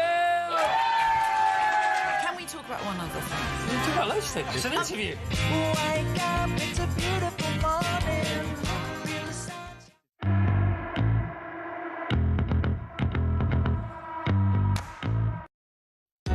Across the UK, on DAB+, on your smart speaker, on your smart TV, and on your side. This is Talk. It is 10 to 3. Now, President Xi of China has warned Donald Trump of the risk of war between the US and China during crunch talks in Beijing. Earlier, Mr. Trump had been met with a lavish red carpet welcome, including goose-stepping troops, cannons, flag-waving kids, an imperial reception rarely given to a US leader. Let's have a listen to the US president. The American and Chinese people share much in common. We value hard work. We value courage and achievement. We love our families and we love our countries. Together we have the chance to draw on these values to create a future of greater prosperity, cooperation, and happiness, and peace for our children. We love our children. So most in common is we love our children, perhaps, from that. Let's speak with Luke de Pulford, co-founder of the Interparliamentary Alliance on China. Luke, good afternoon to you. I was being slightly facetious there, but it is, when it comes to commonality, he might well talk about families and individuals' desires, but the countries, do they share a common theme here, other than the thirst for domination and power? I mean, I think the thing that they really share is that they are both really keen to find some stability in economic relations. And about after that, the commonality stops. There are a couple of things about this visit which were deeply strange for any onlooker. your listeners might know that Marco Rubio, who was the co-founder of IPAC, the institution I run, was sanctioned when he was in the Senate by China because he spearheaded literally hundreds of efforts to try to wake up the United States to the threat of the Chinese Communist Party. So they sanctioned him for that. But Beijing had to kind of unsanction him because now he's Secretary of State and he had to go to China. But to save face, they actually just changed his name a little bit. So he's kind of Schrodinger's sanctioned person. He's both sanctioned and unsanctioned at the same time. And that illustrates just how ridiculous this whole situation is and what the chasm is between these two nations. You've got a sanctioned Secretary of State that they're having to dance around diplomatic niceties to allow to come to the country. So there's a huge gulf in values between these two nations. Yes, it was hardly the Prince or the King Charles and Donald Trump arrangement that we saw a couple of weeks ago. This is obviously two heads of state. It's more about business. It's more about the kind of global geopolitical landscape and the future of those two countries, how they can work in tandem. I mean, is it set to be a sort of perpetual battle between, even if it's not an aggressive one, but in terms of business, I mean, they're not going to get into bed with you. They're not going to form an alliance, are they? No, these two people are not friends with each other, and they are locked in a very long-standing great power competition, and that doesn't show any signs of changing.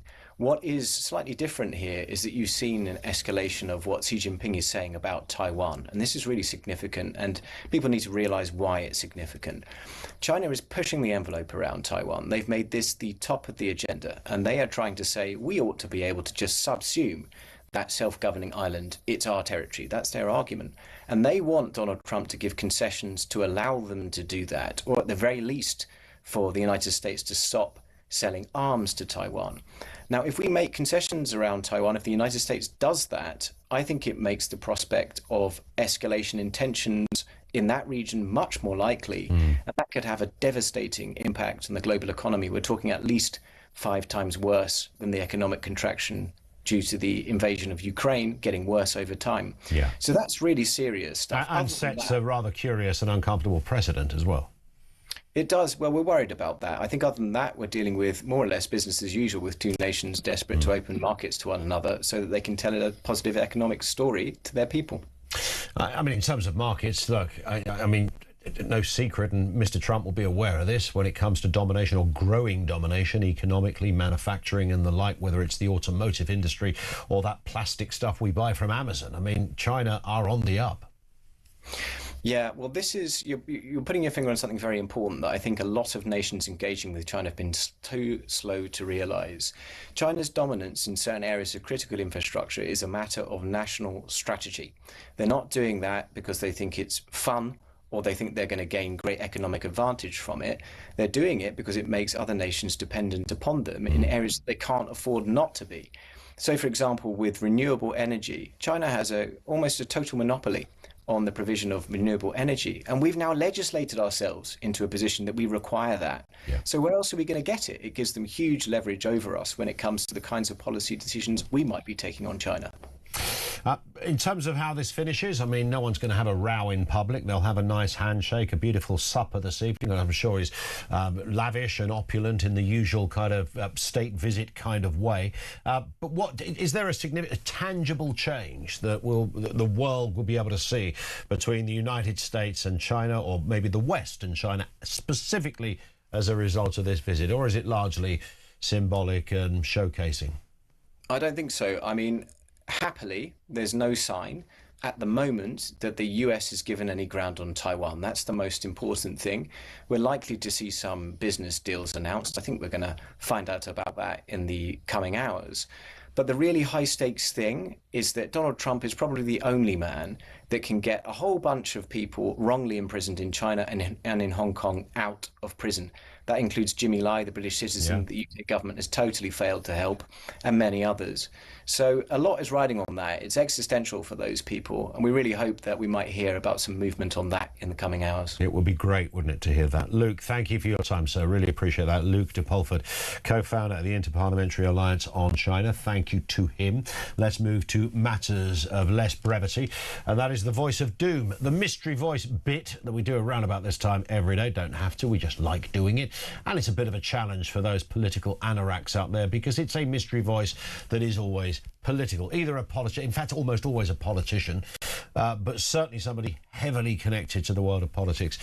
They could be left-wing, they could be right-wing, dead or alive, male or female. It's a very straightforward question. Can you tell us who this is? We might have cracked it. And let's hear that again. We might have cracked it. Now, I wasn't privy to this, but I think I know who that is. We might have cracked it. You're right. Might have what? We might have cracked it. Yes, I got the... Thank you. Cracked it. Oh, yes. Okay, thank you. You might have... We might have cracked it. Yes, yeah, okay, well, we've got it. If you know who that is, 87222, 87222. That's the only way to get in touch on that. Then we'll tell you after the news at 3 if we have a correct answer. If we don't, it rolls over to tomorrow. But I don't think it's going to roll over, but I don't know. I said that about the other ones, and they went on for days. Back to the calls. Kevin is in Wiltshire. Reference the Nigel Farage gift that many people are losing their mind about. Kevin, what's your take on this? Good afternoon. Good afternoon, Ian. Yeah, I mean, it's a massive amount of money, no way, to everybody, realistically. But to put it in context, this guy's a multi-billionaire. It's like having £10,000 in your bank and lending your mate 50 quid. That is the same equivalent. Yeah, it's frightening that you put it that way, but it's absolutely bang on. He's not going to miss 5 mil. No, he's not. And I'll be honest with you, if somebody said to me at the start 5 years ago, if you donated 50 quid towards Nigel Security, you'd be the next Prime Minister in 5 years, I would have donated 50 quid instantly. Yeah. Because he would get billions back. But, I mean, the context of a billion, let's be fair, anybody that has been born since 1960 hasn't lived a billion seconds yet. That's the truth of the matter. There are those great analogies, aren't there? The difference between a million and a billion, which is absolutely, so vast. It's not even, it's not like one's the next natural step very quickly, because it's not. It's no. When they we're donating $1 billion here to that program, donating $1 billion here to abroad to whatever. The real context is, I mean, I'm 61 years old and I've not lived a billion seconds yet. You've not lived a billion seconds. That's weird, isn't it? Because I would have. You said hazard a guess. I'd have gone. You've lived 220 billion seconds. That would be a kind of outsider's guess on how these things work. Listen. I'm going to step in, Kevin, for no other reason than time, but you make a cracking point. Thank you. 0344 499 1000. Here's the voice of doom. We might have cracked it. 87222.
across the UK. On DAB+, on your smart speaker, on your smart TV, and on your side. This is Talk.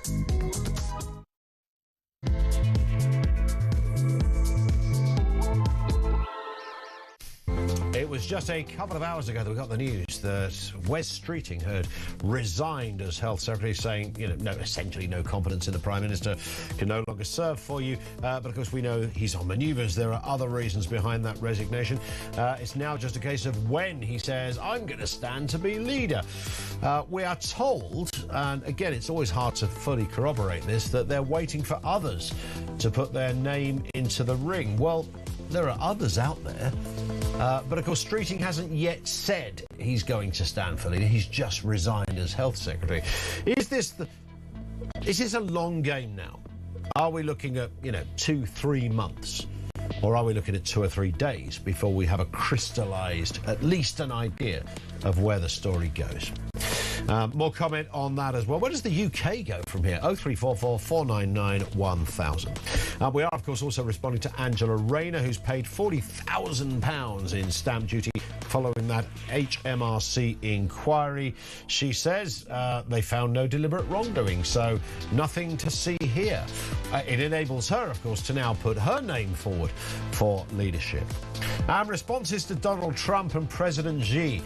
Their meeting, their big power. What is the significance of this? What is our big fear of China?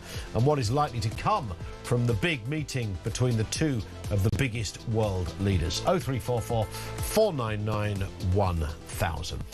This comes from Norman, who says, "Good day, Mr. Collins. I do like speaking in that kind of tone. I think we should do more of that. Good day to you, kind sir." Doffing caps all round. Norman says, "Good day, Mr. Collins. What if the plan all along was to get Andy Burnham as Prime Minister and Wes has been offered the plum cabinet position he wants in return to start the downfall of Starmer?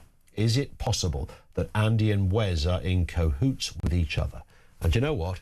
Yes. Which is rather what I was alluding to a moment ago. I think that's exactly... I can't think of any other reason. I'm not suggesting Wes Streeting has to resign and then go, I'm going to be the next leader. I'm challenging you now, Keir Starmer. The fact that he's hanging around, and we understand from his people that that could be a longer rather than a shorter process. Well, you'd only need to do that if you had to wait for Andy Burnham, because the others are all in situ. Let's talk to Madeline Grant, assistant editor at The Spectator. Madeline, good to see you. Hi. Hi, thank you for having me. It's a pleasure. Just on that point there, are we onto something here? Is that what's going on? Why is Wes Streeting not suddenly, wheeling out a podium from, well, he's no longer got an office in the conventional sense, onto Whitehall and saying, I intend to challenge Keir Starmer for leader, and then the others can come forward, the Miliband's and the Rayners and the like. We understand, only for a bit of Westminster hearsay, we can make of that what we will, that he's in for the longer game. What's your... analysis of that situation? Reading between the lines, I think it's possible that Wes Streeting isn't quite confident of having the numbers that you need to proceed. I also think that it's obvious that there's a large groundswell of opinion in the Labour Parliamentary Party that says they do not want a contest to happen without Andy Burnham. So in his letter today, Wes Streeting made a point of talking about a longer contest that would allow all these parties to be involved. Now, I don't think that my own view is that I don't think Wes Streeting and Burnham are in cahoots just yet, because I think they do represent slightly different wings of the party. But it's a measure of Burnham's popularity that Wes Streeting doesn't feel he can kind of push ahead until it's been established that Andy Burnham would be taking part in that contest when it happens. But why would he be so generous to somebody who would be a threat? Is that purely, as Norman, our texter there said, purely to make sure that you get the Foreign Secretary gig or the Home Secretary gig? Because you might not find that you have enough support for having a leadership contest at all in the short to medium term without it being clear that Andy Burnham will be given a possible slice of that pie. And I think Wes Streeting, having made this point, it's actually quite a clever thing to do, because actually I think there's pretty significant likelihood that Andy Burnham tries and fails to win a seat. That is the level of unpopularity of the Labour Party at the moment. But if that does happen, then Wes Streeting at least can say to the Burnhamites, of which there are many, look, I tried to give your guy a fair chance at this. Yeah. So I think it's to endear him towards his own party. So they might then go, well, I wouldn't normally vote for Wes, but he was so good to Andy in the way that he, left the door open enough for him to have time to prepare. But so we're going to vote now for Wes, maybe. So because I always think, is it fair to say most MPs ideally want to be the Prime Minister? I'd say certainly those that make it onto front benches want to be the leader at varying levels, to be fair. Wes Streeting, he's young. Was he 42 or something like that? So yeah, do you think he craves the gig, or would he settle for a higher position in a new cabinet? Not that, by the way, being health secretary isn't a high position, because it is. Yeah, he's extremely ambitious, and he's made no secret of wanting to be leader for a considerable amount of time. My colleague James Heal uncovered this video, I think is about 10 years old, of different Labour MPs being asked who they think should be Prime Minister in 10 years' time. And they all go round, and I think at the time it's Jeremy Corbyn. It's sort of Corbyn era, and some of them say Jeremy Corbyn. There are a few other names out there, and then it gets to the end, and it's just Wes saying, "I think it'll probably be me, actually." That's brilliant. Yeah, I thought we had James on with us earlier. I should have asked him about that, shouldn't I? That's a love. We'll fish that little video out. Fabulous. You should. What I hate about all of this is the politicians almost forgetting that there is a country to run. This is not about CV building. It's not about so you can, go on that great book tour when you've done and earn, crazy money.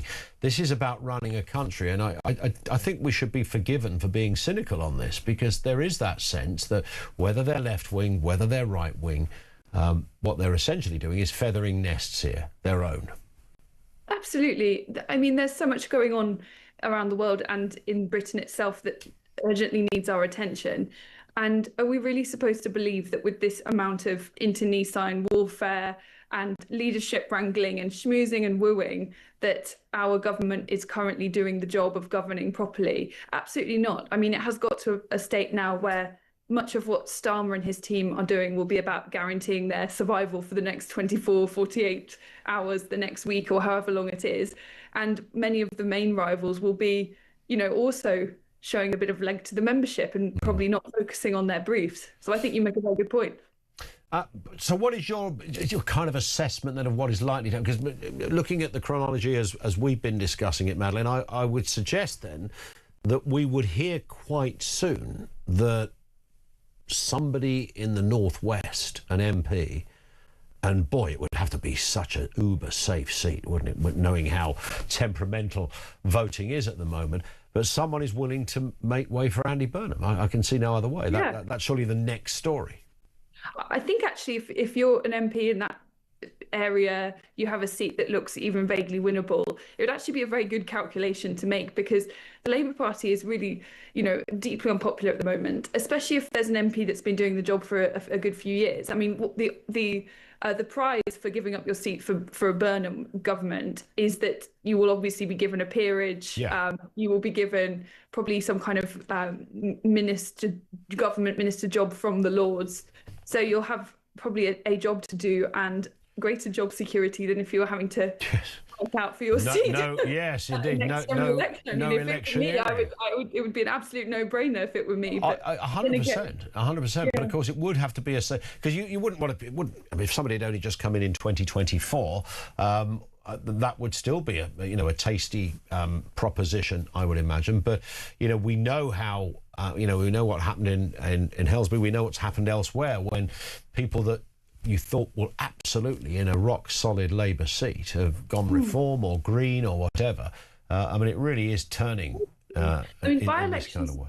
By-elections are always a bit strange because they give, say, a smaller party like the Green Party, who maybe currently don't have the resources to fight the kind of ground level campaigning that the more established parties do, But when you're in a by-election situation, they can throw the kitchen sink at that one seat and not have to worry about their resources being too distributed.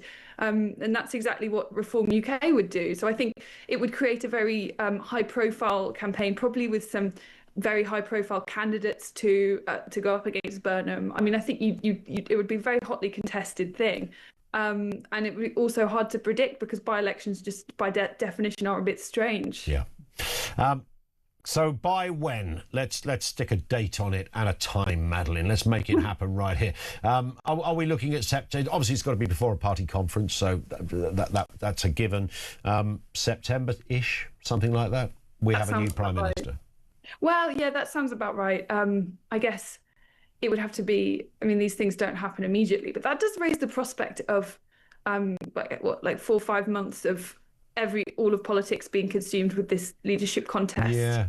And, given how Labour candidates are having to try to woo their own membership, you will get a lot of people probably making promises that are quite to the left of where the country is, which could be both alienating to the broader electorate, but also potentially spook the financial markets as well, depending on what's being said and who looks likely. So it does raise the spectre of a great deal of uncertainty until then. Indeed it does. Madeline, lovely to have you on. Thank you very much indeed. Madeline Grant, assistant editor at The Spectator. Thank you to her. Your thoughts on this? Matt says, useless fact of the day. If you put 1 billion A4 pieces of paper on top of each other, it would be 62 miles tall.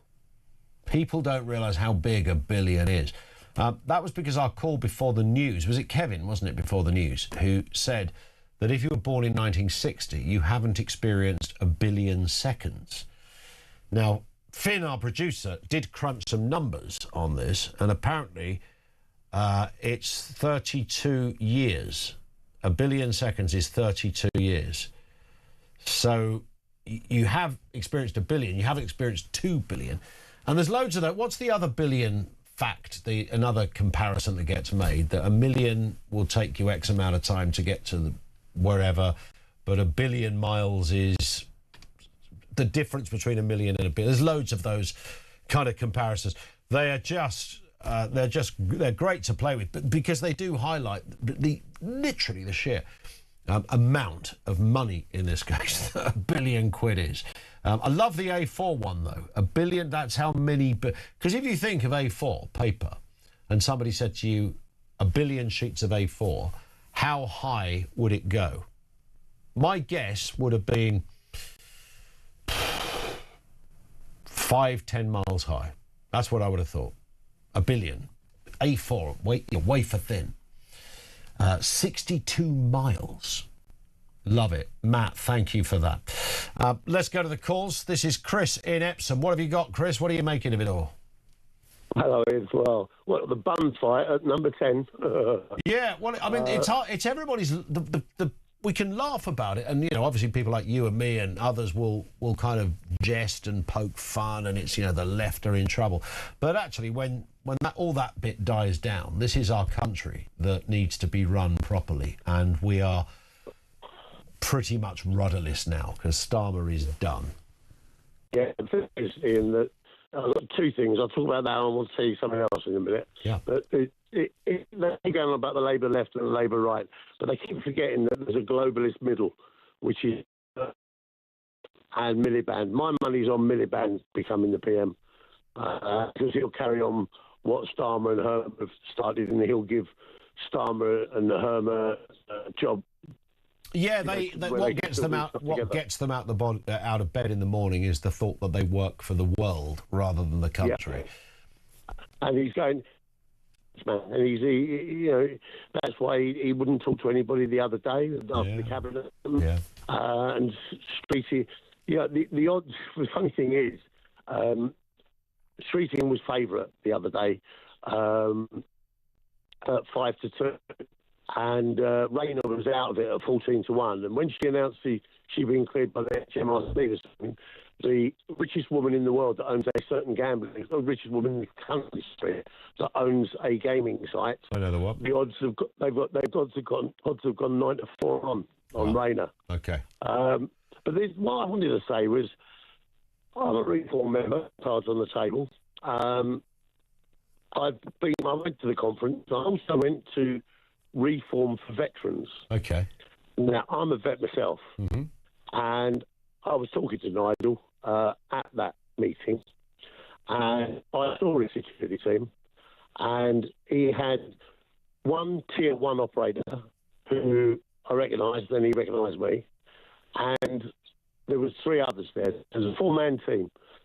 So that 4-man team, working a 12-hour shift, you need a second 4-man team. That alone would cost £1 million a year at the level of professionalism that he had. Right, and that's without taking into account he's going to have security at his house for his family. So, I will pull people up, even in reform, when I think that there's something shady going on.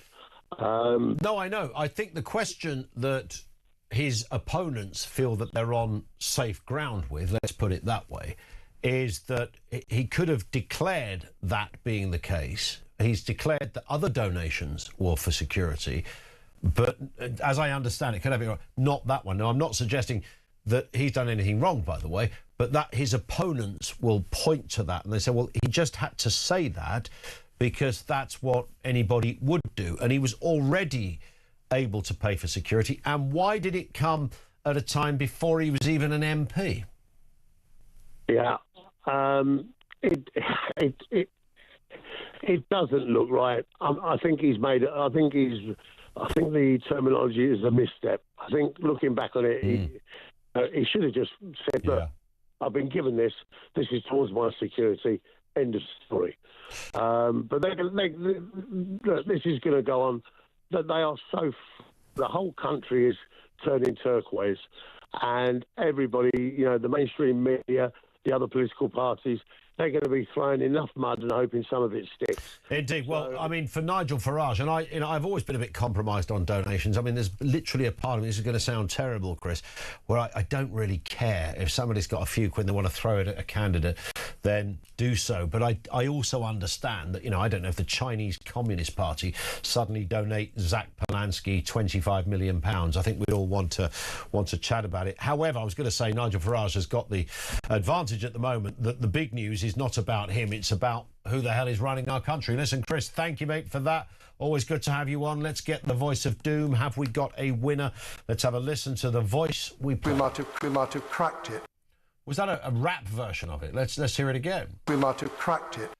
Fantastic. That's what happened to Plan B. We were only talking about that yesterday, weren't we? Damien Green, no. Not Damien Green, Dominic Raab, Michael Fabricant, no and no. John Blunkett, no. John Whittingdale, no. David Plunkett, no. Roy Hattersley, no. David Junckett, no. Michael Heseltine, no. Norman Tebbit, no. This is the best one. David Munkett, no. Jack Straw, no. Charlie Drumkit, no. The answer. You might be ahead of me here. Thank you to John in Long Lawford, who was the first, but there were possibly more correct answers than grains of sand on a beach. David Blunkett was the right answer. He was former Home Secretary. Now, this is interesting about David Blunkett, former Home Secretary. I'm trying to remember whether his first job in government was under Blair was Home Secretary or Education Secretary. I think it was it Home Secretary or Education? Either way, when he was Home Secretary, so Education first, then he became Home Secretary, more right-wing, if you want to look at it. Bear in mind, this is a Blairite. There was a famous story. David Blunkett denies this. When there was a riot in a prison, and I think somebody phoned him up and said, Home Secretary, there's and bearing in mind there's meant to be a Labour left-winger, there's a riot going on in C Wing at whatever prison. And he said, can't you just machine gun them? Now, he denies ever saying that. I can't remember who it was he was speaking with, but he was known to be quite a toughie. And he's kind of interesting to listen to, Blunkett, in a curious kind of way. I know a lot of those kind of left-wing guys are a little bit odd, but they're all in politics. Aren't they all a bit odd, really, in politics? And then he became Work and Pension Secretary after that. He had a good old long career in the most successful Labour government to date, and I don't think that's ever going to be surpassed, certainly not with this lot. David Blunkett was the right answer, which means we have a brand new one tomorrow, 22 minutes after 3. This is Talk.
The offer to be the voice of a sheep. Yes, you can only dream, really. Kelly Riley and Cole Hauser. Well, how much of Rip does your husband in real life have about him? I mean, yeah. I mean, he's a man. He's a dude. Kirsty and Phil. Can we talk about one other thing? We can talk about loads of things. It's an interview. Wake up, it's a beautiful morning.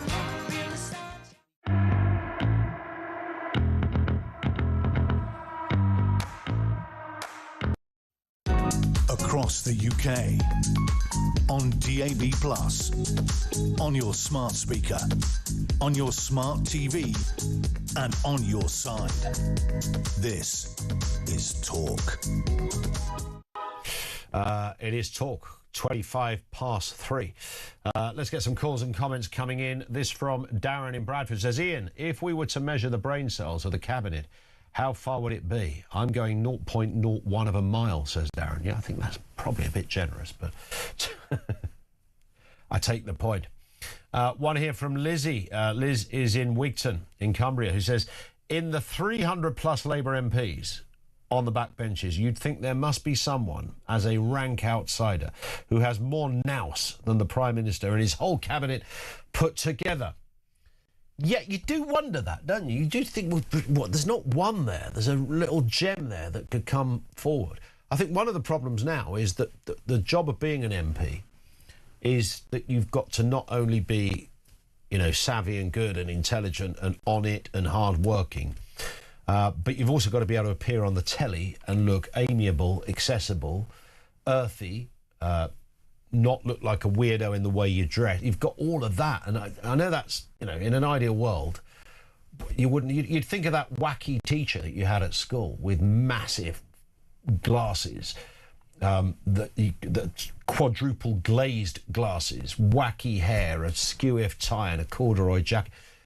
You'd think that should be the person, because they know stuff, but that's no good. You've got to now, in the modern age, be so much more than just someone who's a bit switched on and intelligent. Gillian is in York. What are you making of it all, Gillian? Hi.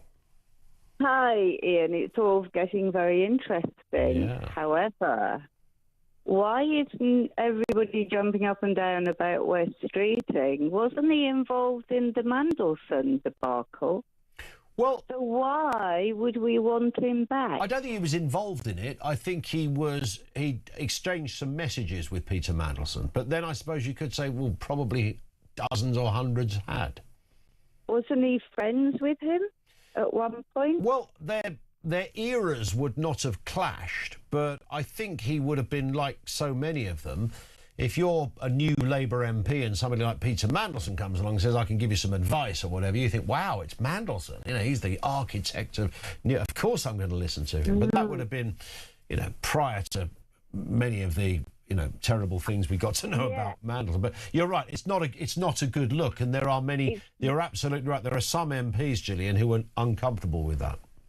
Yeah, but also we know what they're like. They've proved all along they love the smoke and mirrors. Let's get everybody concentrating on this corner of the room while we're jigging about in the other corner of the room. And I'm waiting for the show. It's like, come on, what's really going on? Because I just think I don't know, there's too much hoo-ha, there's too much fiddling around, there's too much, it's not sitting right with me, it's not clean at all. To me, there's dirty tricks going on. Yeah, well, there always is in these. There'll be, like tonight, if you think about it, West Street will be sitting around with a group of close friends and advisors. They'll be having a nice dinner somewhere in a restaurant. Angela Rayner's lot will be thinking about it. There'll be a huge amount of traffic on the phones between the Mayor of Greater Manchester's office and, well, not the office as such, but Andy Burnham, and whether they can facilitate that. Because they've got to think quite quickly on that. This can't... I know 3 or 4 months sounds a long way away, which it is, and it's unacceptable. But if they want to make this Burnham thing happen, if Labour want to do that, then they've got to move pretty bloody fast. He's not popular either, by all accounts, but somebody called it out earlier on in the week, and it was like that. That's where I was thinking. Do you not think that this fantastic Prime Minister we have has pulled a blinder? Look at his front bench, and so many people are saying, can we keep Starmer because the alternative is horrendous? What do you think of this? Starmer put his front bench in place. It is it's really not a particularly impressive front bench. Objectively, it's not you don't look at great political minds when you look at that front bench. It does look more like a union meeting than it does a savvy politicians. This Andy Burnham character, whose name is being said time and time again, over and over again, as if he's the answer to everybody's prayers. I have no idea why that kind of image of him has been let loose and gathered pace and authenticity, because I can't really say it based on much other than the fact that he sounds a bit accessible. He's a he sounds like a normal northern lad. He probably knows what, he could tell you who presents Traitors on the telly. He's got that, he's a bit more earthy. So I get that. Other than that, what are the standout qualities that would qualify you to be the Prime Minister of Andy Burnham? I have no idea, but think about it. If you're not very good at your job, you surround yourself by people who are even worse because it makes you look good. Yeah. Well, I tell you what, Gillian, one of the problems we're dealing with here, and I said this in the last hour, isn't just who becomes our Prime Minister. That Prime Minister is going to have to put a Chancellor and a Foreign Secretary, these really pivotal, quite crucial positions, particularly the Chancellor. But they've got to put someone in there who is absolutely top drawer. Can you think of who that could be? Yeah. I genuinely, I honestly cannot think of something. Right, the nation's finances, which interlock on the global stage because of bonds and goodness knows what. Who would that? I don't know who that would be. I have got no idea. Really, don't. It's just you look along and go, I'm lost totally. I have no idea what you're going to do. Yeah. Really don't. Unless they could put Diane Abbott in, because she's really good with numbers, isn't she? She said rather tongue in cheek. Yeah. Quite really do. It would be on the up if we had Diane Abbott doing our sums. It'd be lovely. Wouldn't that be great? Chancellor of the Exchequer, Diane Abbott. Before you kick me off, Ian, one last question. I'd like to nominate, actually, a replacement in case Tammy Badenoch can't go up against the wonderful Prime Minister. And could we please put Georgina in there? I would love to see Georgina. She's got a good tell it like it is approach to life. Brutal honesty, life experience. I like your thinking. Gillian, thank you very much indeed. Gillian in York, who's Team Georgina on all of this. The Telegraph have been looking into Angela Rayner's earning capacity since she stepped down as deputy leader, or was fired. In that time, she's received nearly £250,000 in donations and speaking fees. This is following the investigation from the Telegraph into her tax affairs. The former deputy leader quit last September after it was revealed, of course, she failed to pay the correct amount of stamp duty on the second home, but has received major donations. Now, I don't know how that divvies up. This is 250,000 quid in donations and speaking fees. I don't know what sort of speaking fee that would be, and I know a little bit about that world in terms of the gradients of what can be charged to speak at events, and it does rather depend on if your currency is hot at that moment, then bang, your fee is, a lot more than it will be in a year's time. So you've got to strike while the iron's hot. There's all of that stuff. I can see maybe some corporations might shell out 20 grand for Ange to turn up and give a speech. I even think that would be pushing it a bit. So I don't know how much of that was made up of donations and how much of it was made up of speaking fees. But, she probably does an entertaining half an hour. If you're all sitting around at some ceremony and you've got a drink on the go and Rayner shows up, a little bit salty, tells a few gags, a few inside stories from Westminster, probably vaguely entertaining, but only vaguely, of course. 0344 499 1000. Gone half three, just gone half three. This is Talk.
across the UK, on DAB+, on your smart speaker, on your smart TV, and on your side.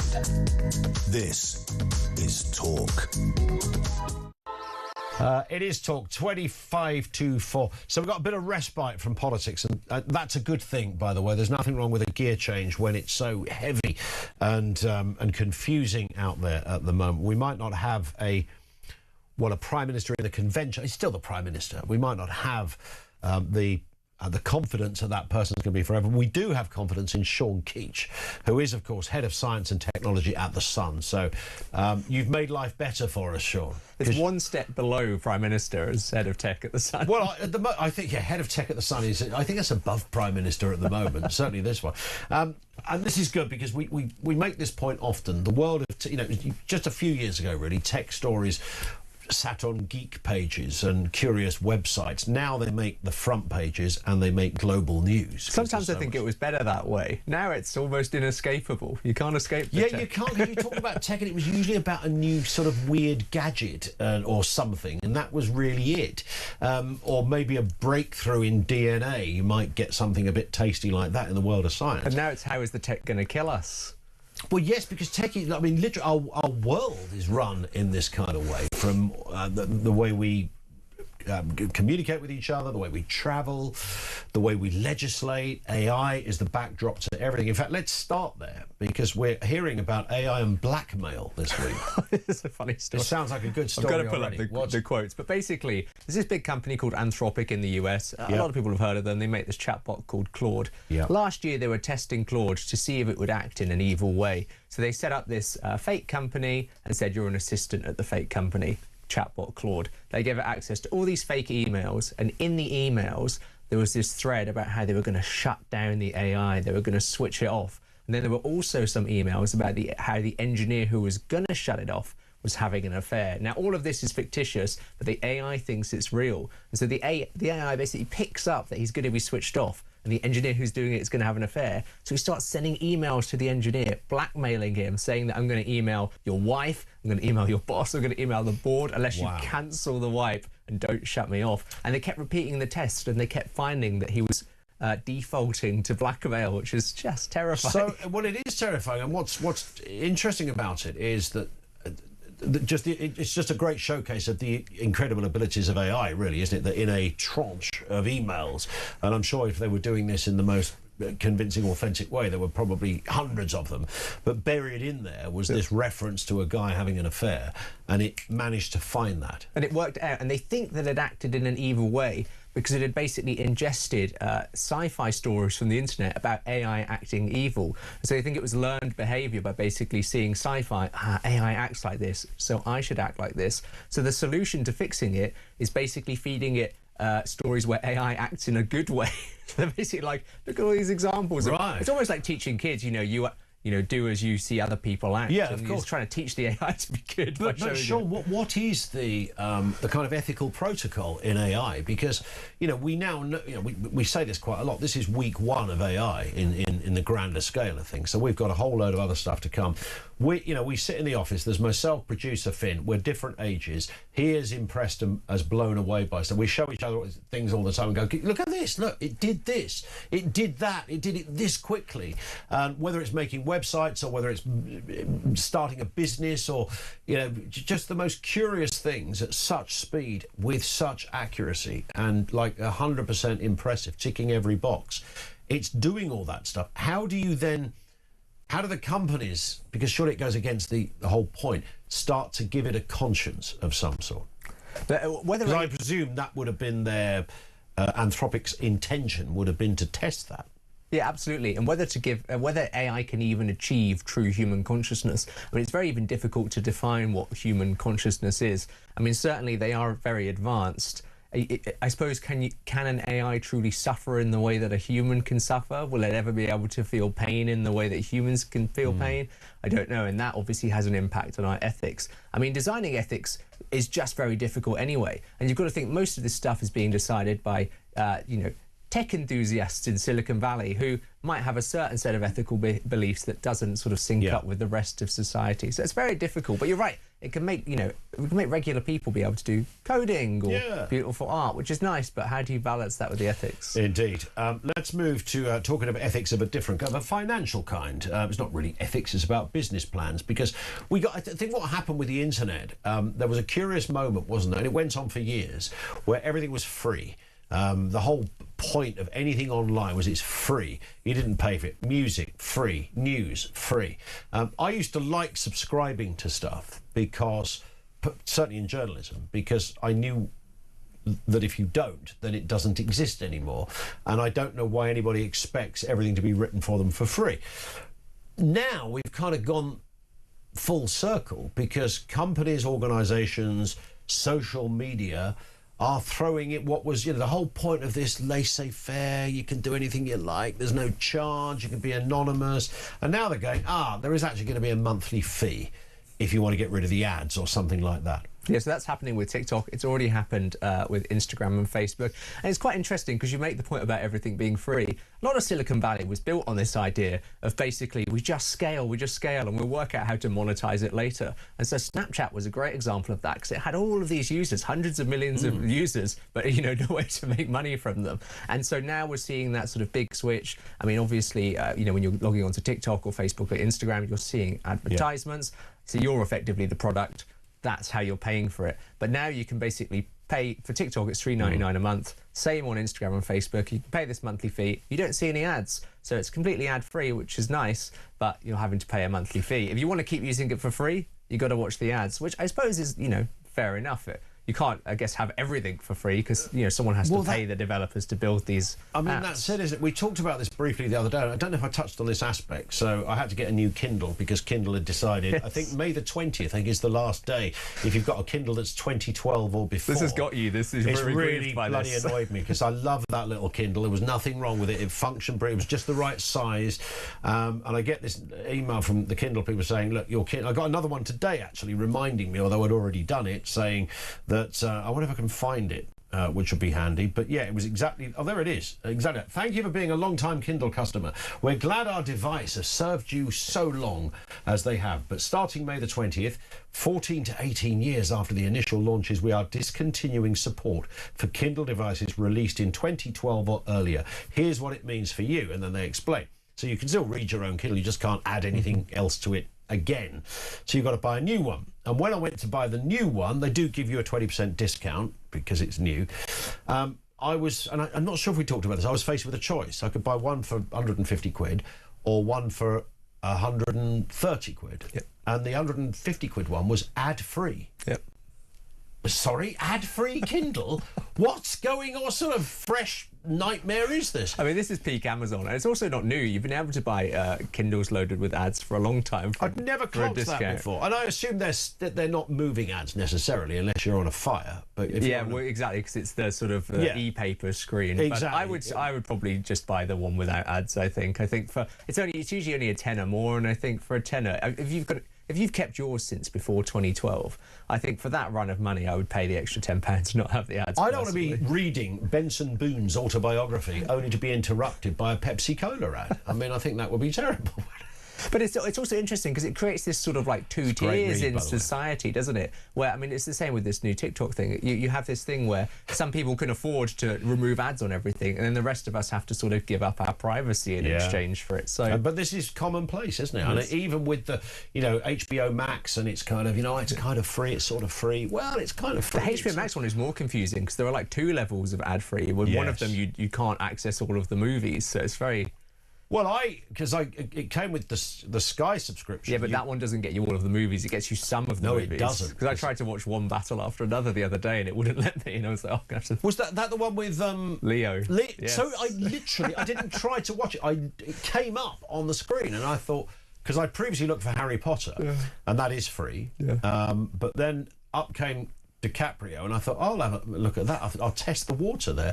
And they want to charge for it. No, and the new Harry Potter series is also coming to that, so that'll be interesting. That'll be new. WhatsApp chat. What's happening with WhatsApp chat? They're always doing something with WhatsApp. They're changing the way you digest it, look at it, how you put your name on it. What's the latest? So WhatsApp, when you send texts, all of those messages are scrambled in transit so they can't be spied on. So Meta, physically, Mark Zuckerberg cannot read your texts when you're texting on WhatsApp. That's been true for a long time. But if you're messaging Meta's AI on WhatsApp, so their AI chatbot, which pops up on the home screen, Meta can read that currently.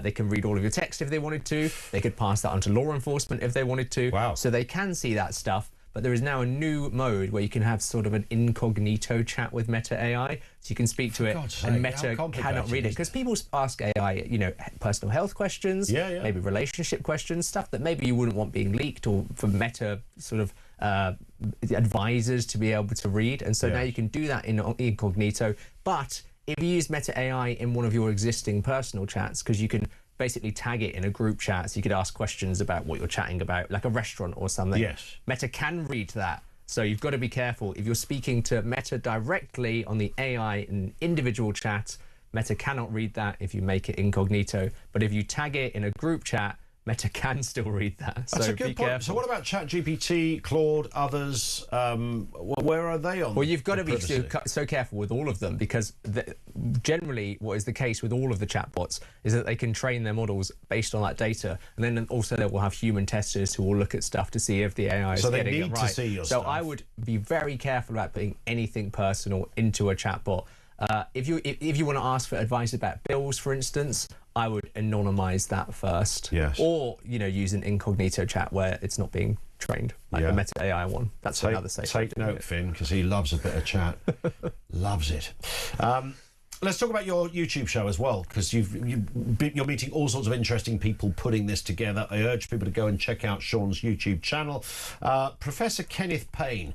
Why do I need to watch you talking to Kenneth Payne? Because I understand this is a very interesting character, but tell us why. Oh, absolutely. He's a professor at King's College London. He's a professor of strategy, and he wrote this book called I, Warbot, which is basically how is AI going to change war. And so this whole episode is basically about whether the Terminator is coming true, which is terrifying. But he's convinced that actually we are sort of approaching Terminator territory. Wow. And we talked a lot about this idea of an arms race, of how basically it's sort of inevitable that we'll get to the Terminator, because you think if China starts developing a warbot or Russia starts developing a warbot, well, then the US and UK needs to develop one too. And then you think in terms of like the scale, if one of these countries has these giant swarms of sort of murder drones, that is something that humans cannot do. Humans can't control a swarm of drones. It's impossible. You need AI for that. And then AI could also react so fast in a second.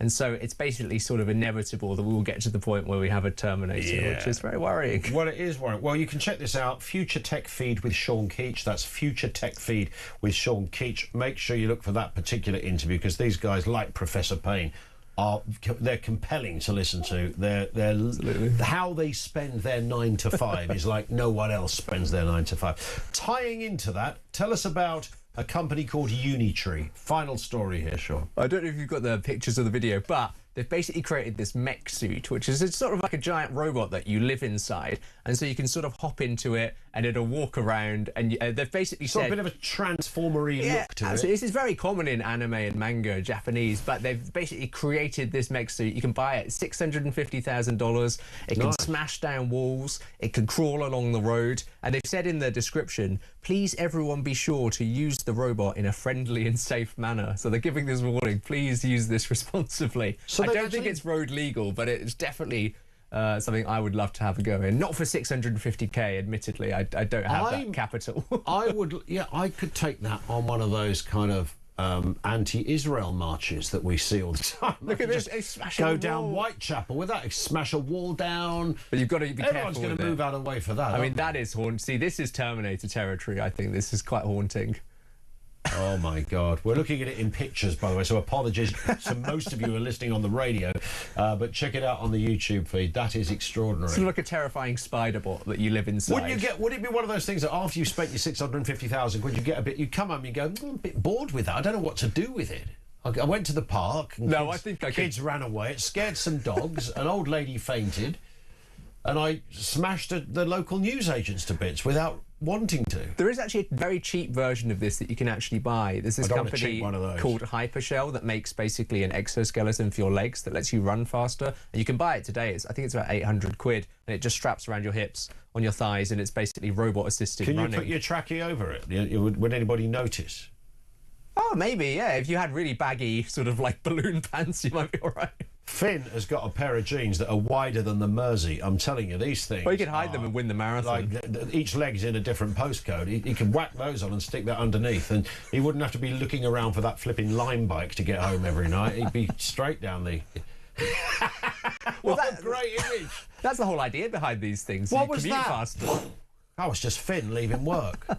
Blimey! You don't need to pay for the bus anymore. Just whiz home on your robot legs. That's all you'd need. Stick that on your Christmas card list, on your Christmas list, Finn. Sean, thank you. Good to see you. Sean Keach with us. He is, of course, Head of Science at The Sun and Technology at The Sun. And don't forget the YouTube channel as well, Future Tech Feed with Sean Keach. The time now is 10 to 4.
The offer to be the voice of a sheep. Yes, you can only dream, really. Kelly Riley and Cole Hauser. Well, how much of Rip does your husband in real life have about him? I mean, yeah. I mean, he's a man. He's Kirsty and Phil. Can we talk about one other thing? We can talk about loads of things. It's an interview. Wake up, it's a beautiful morning.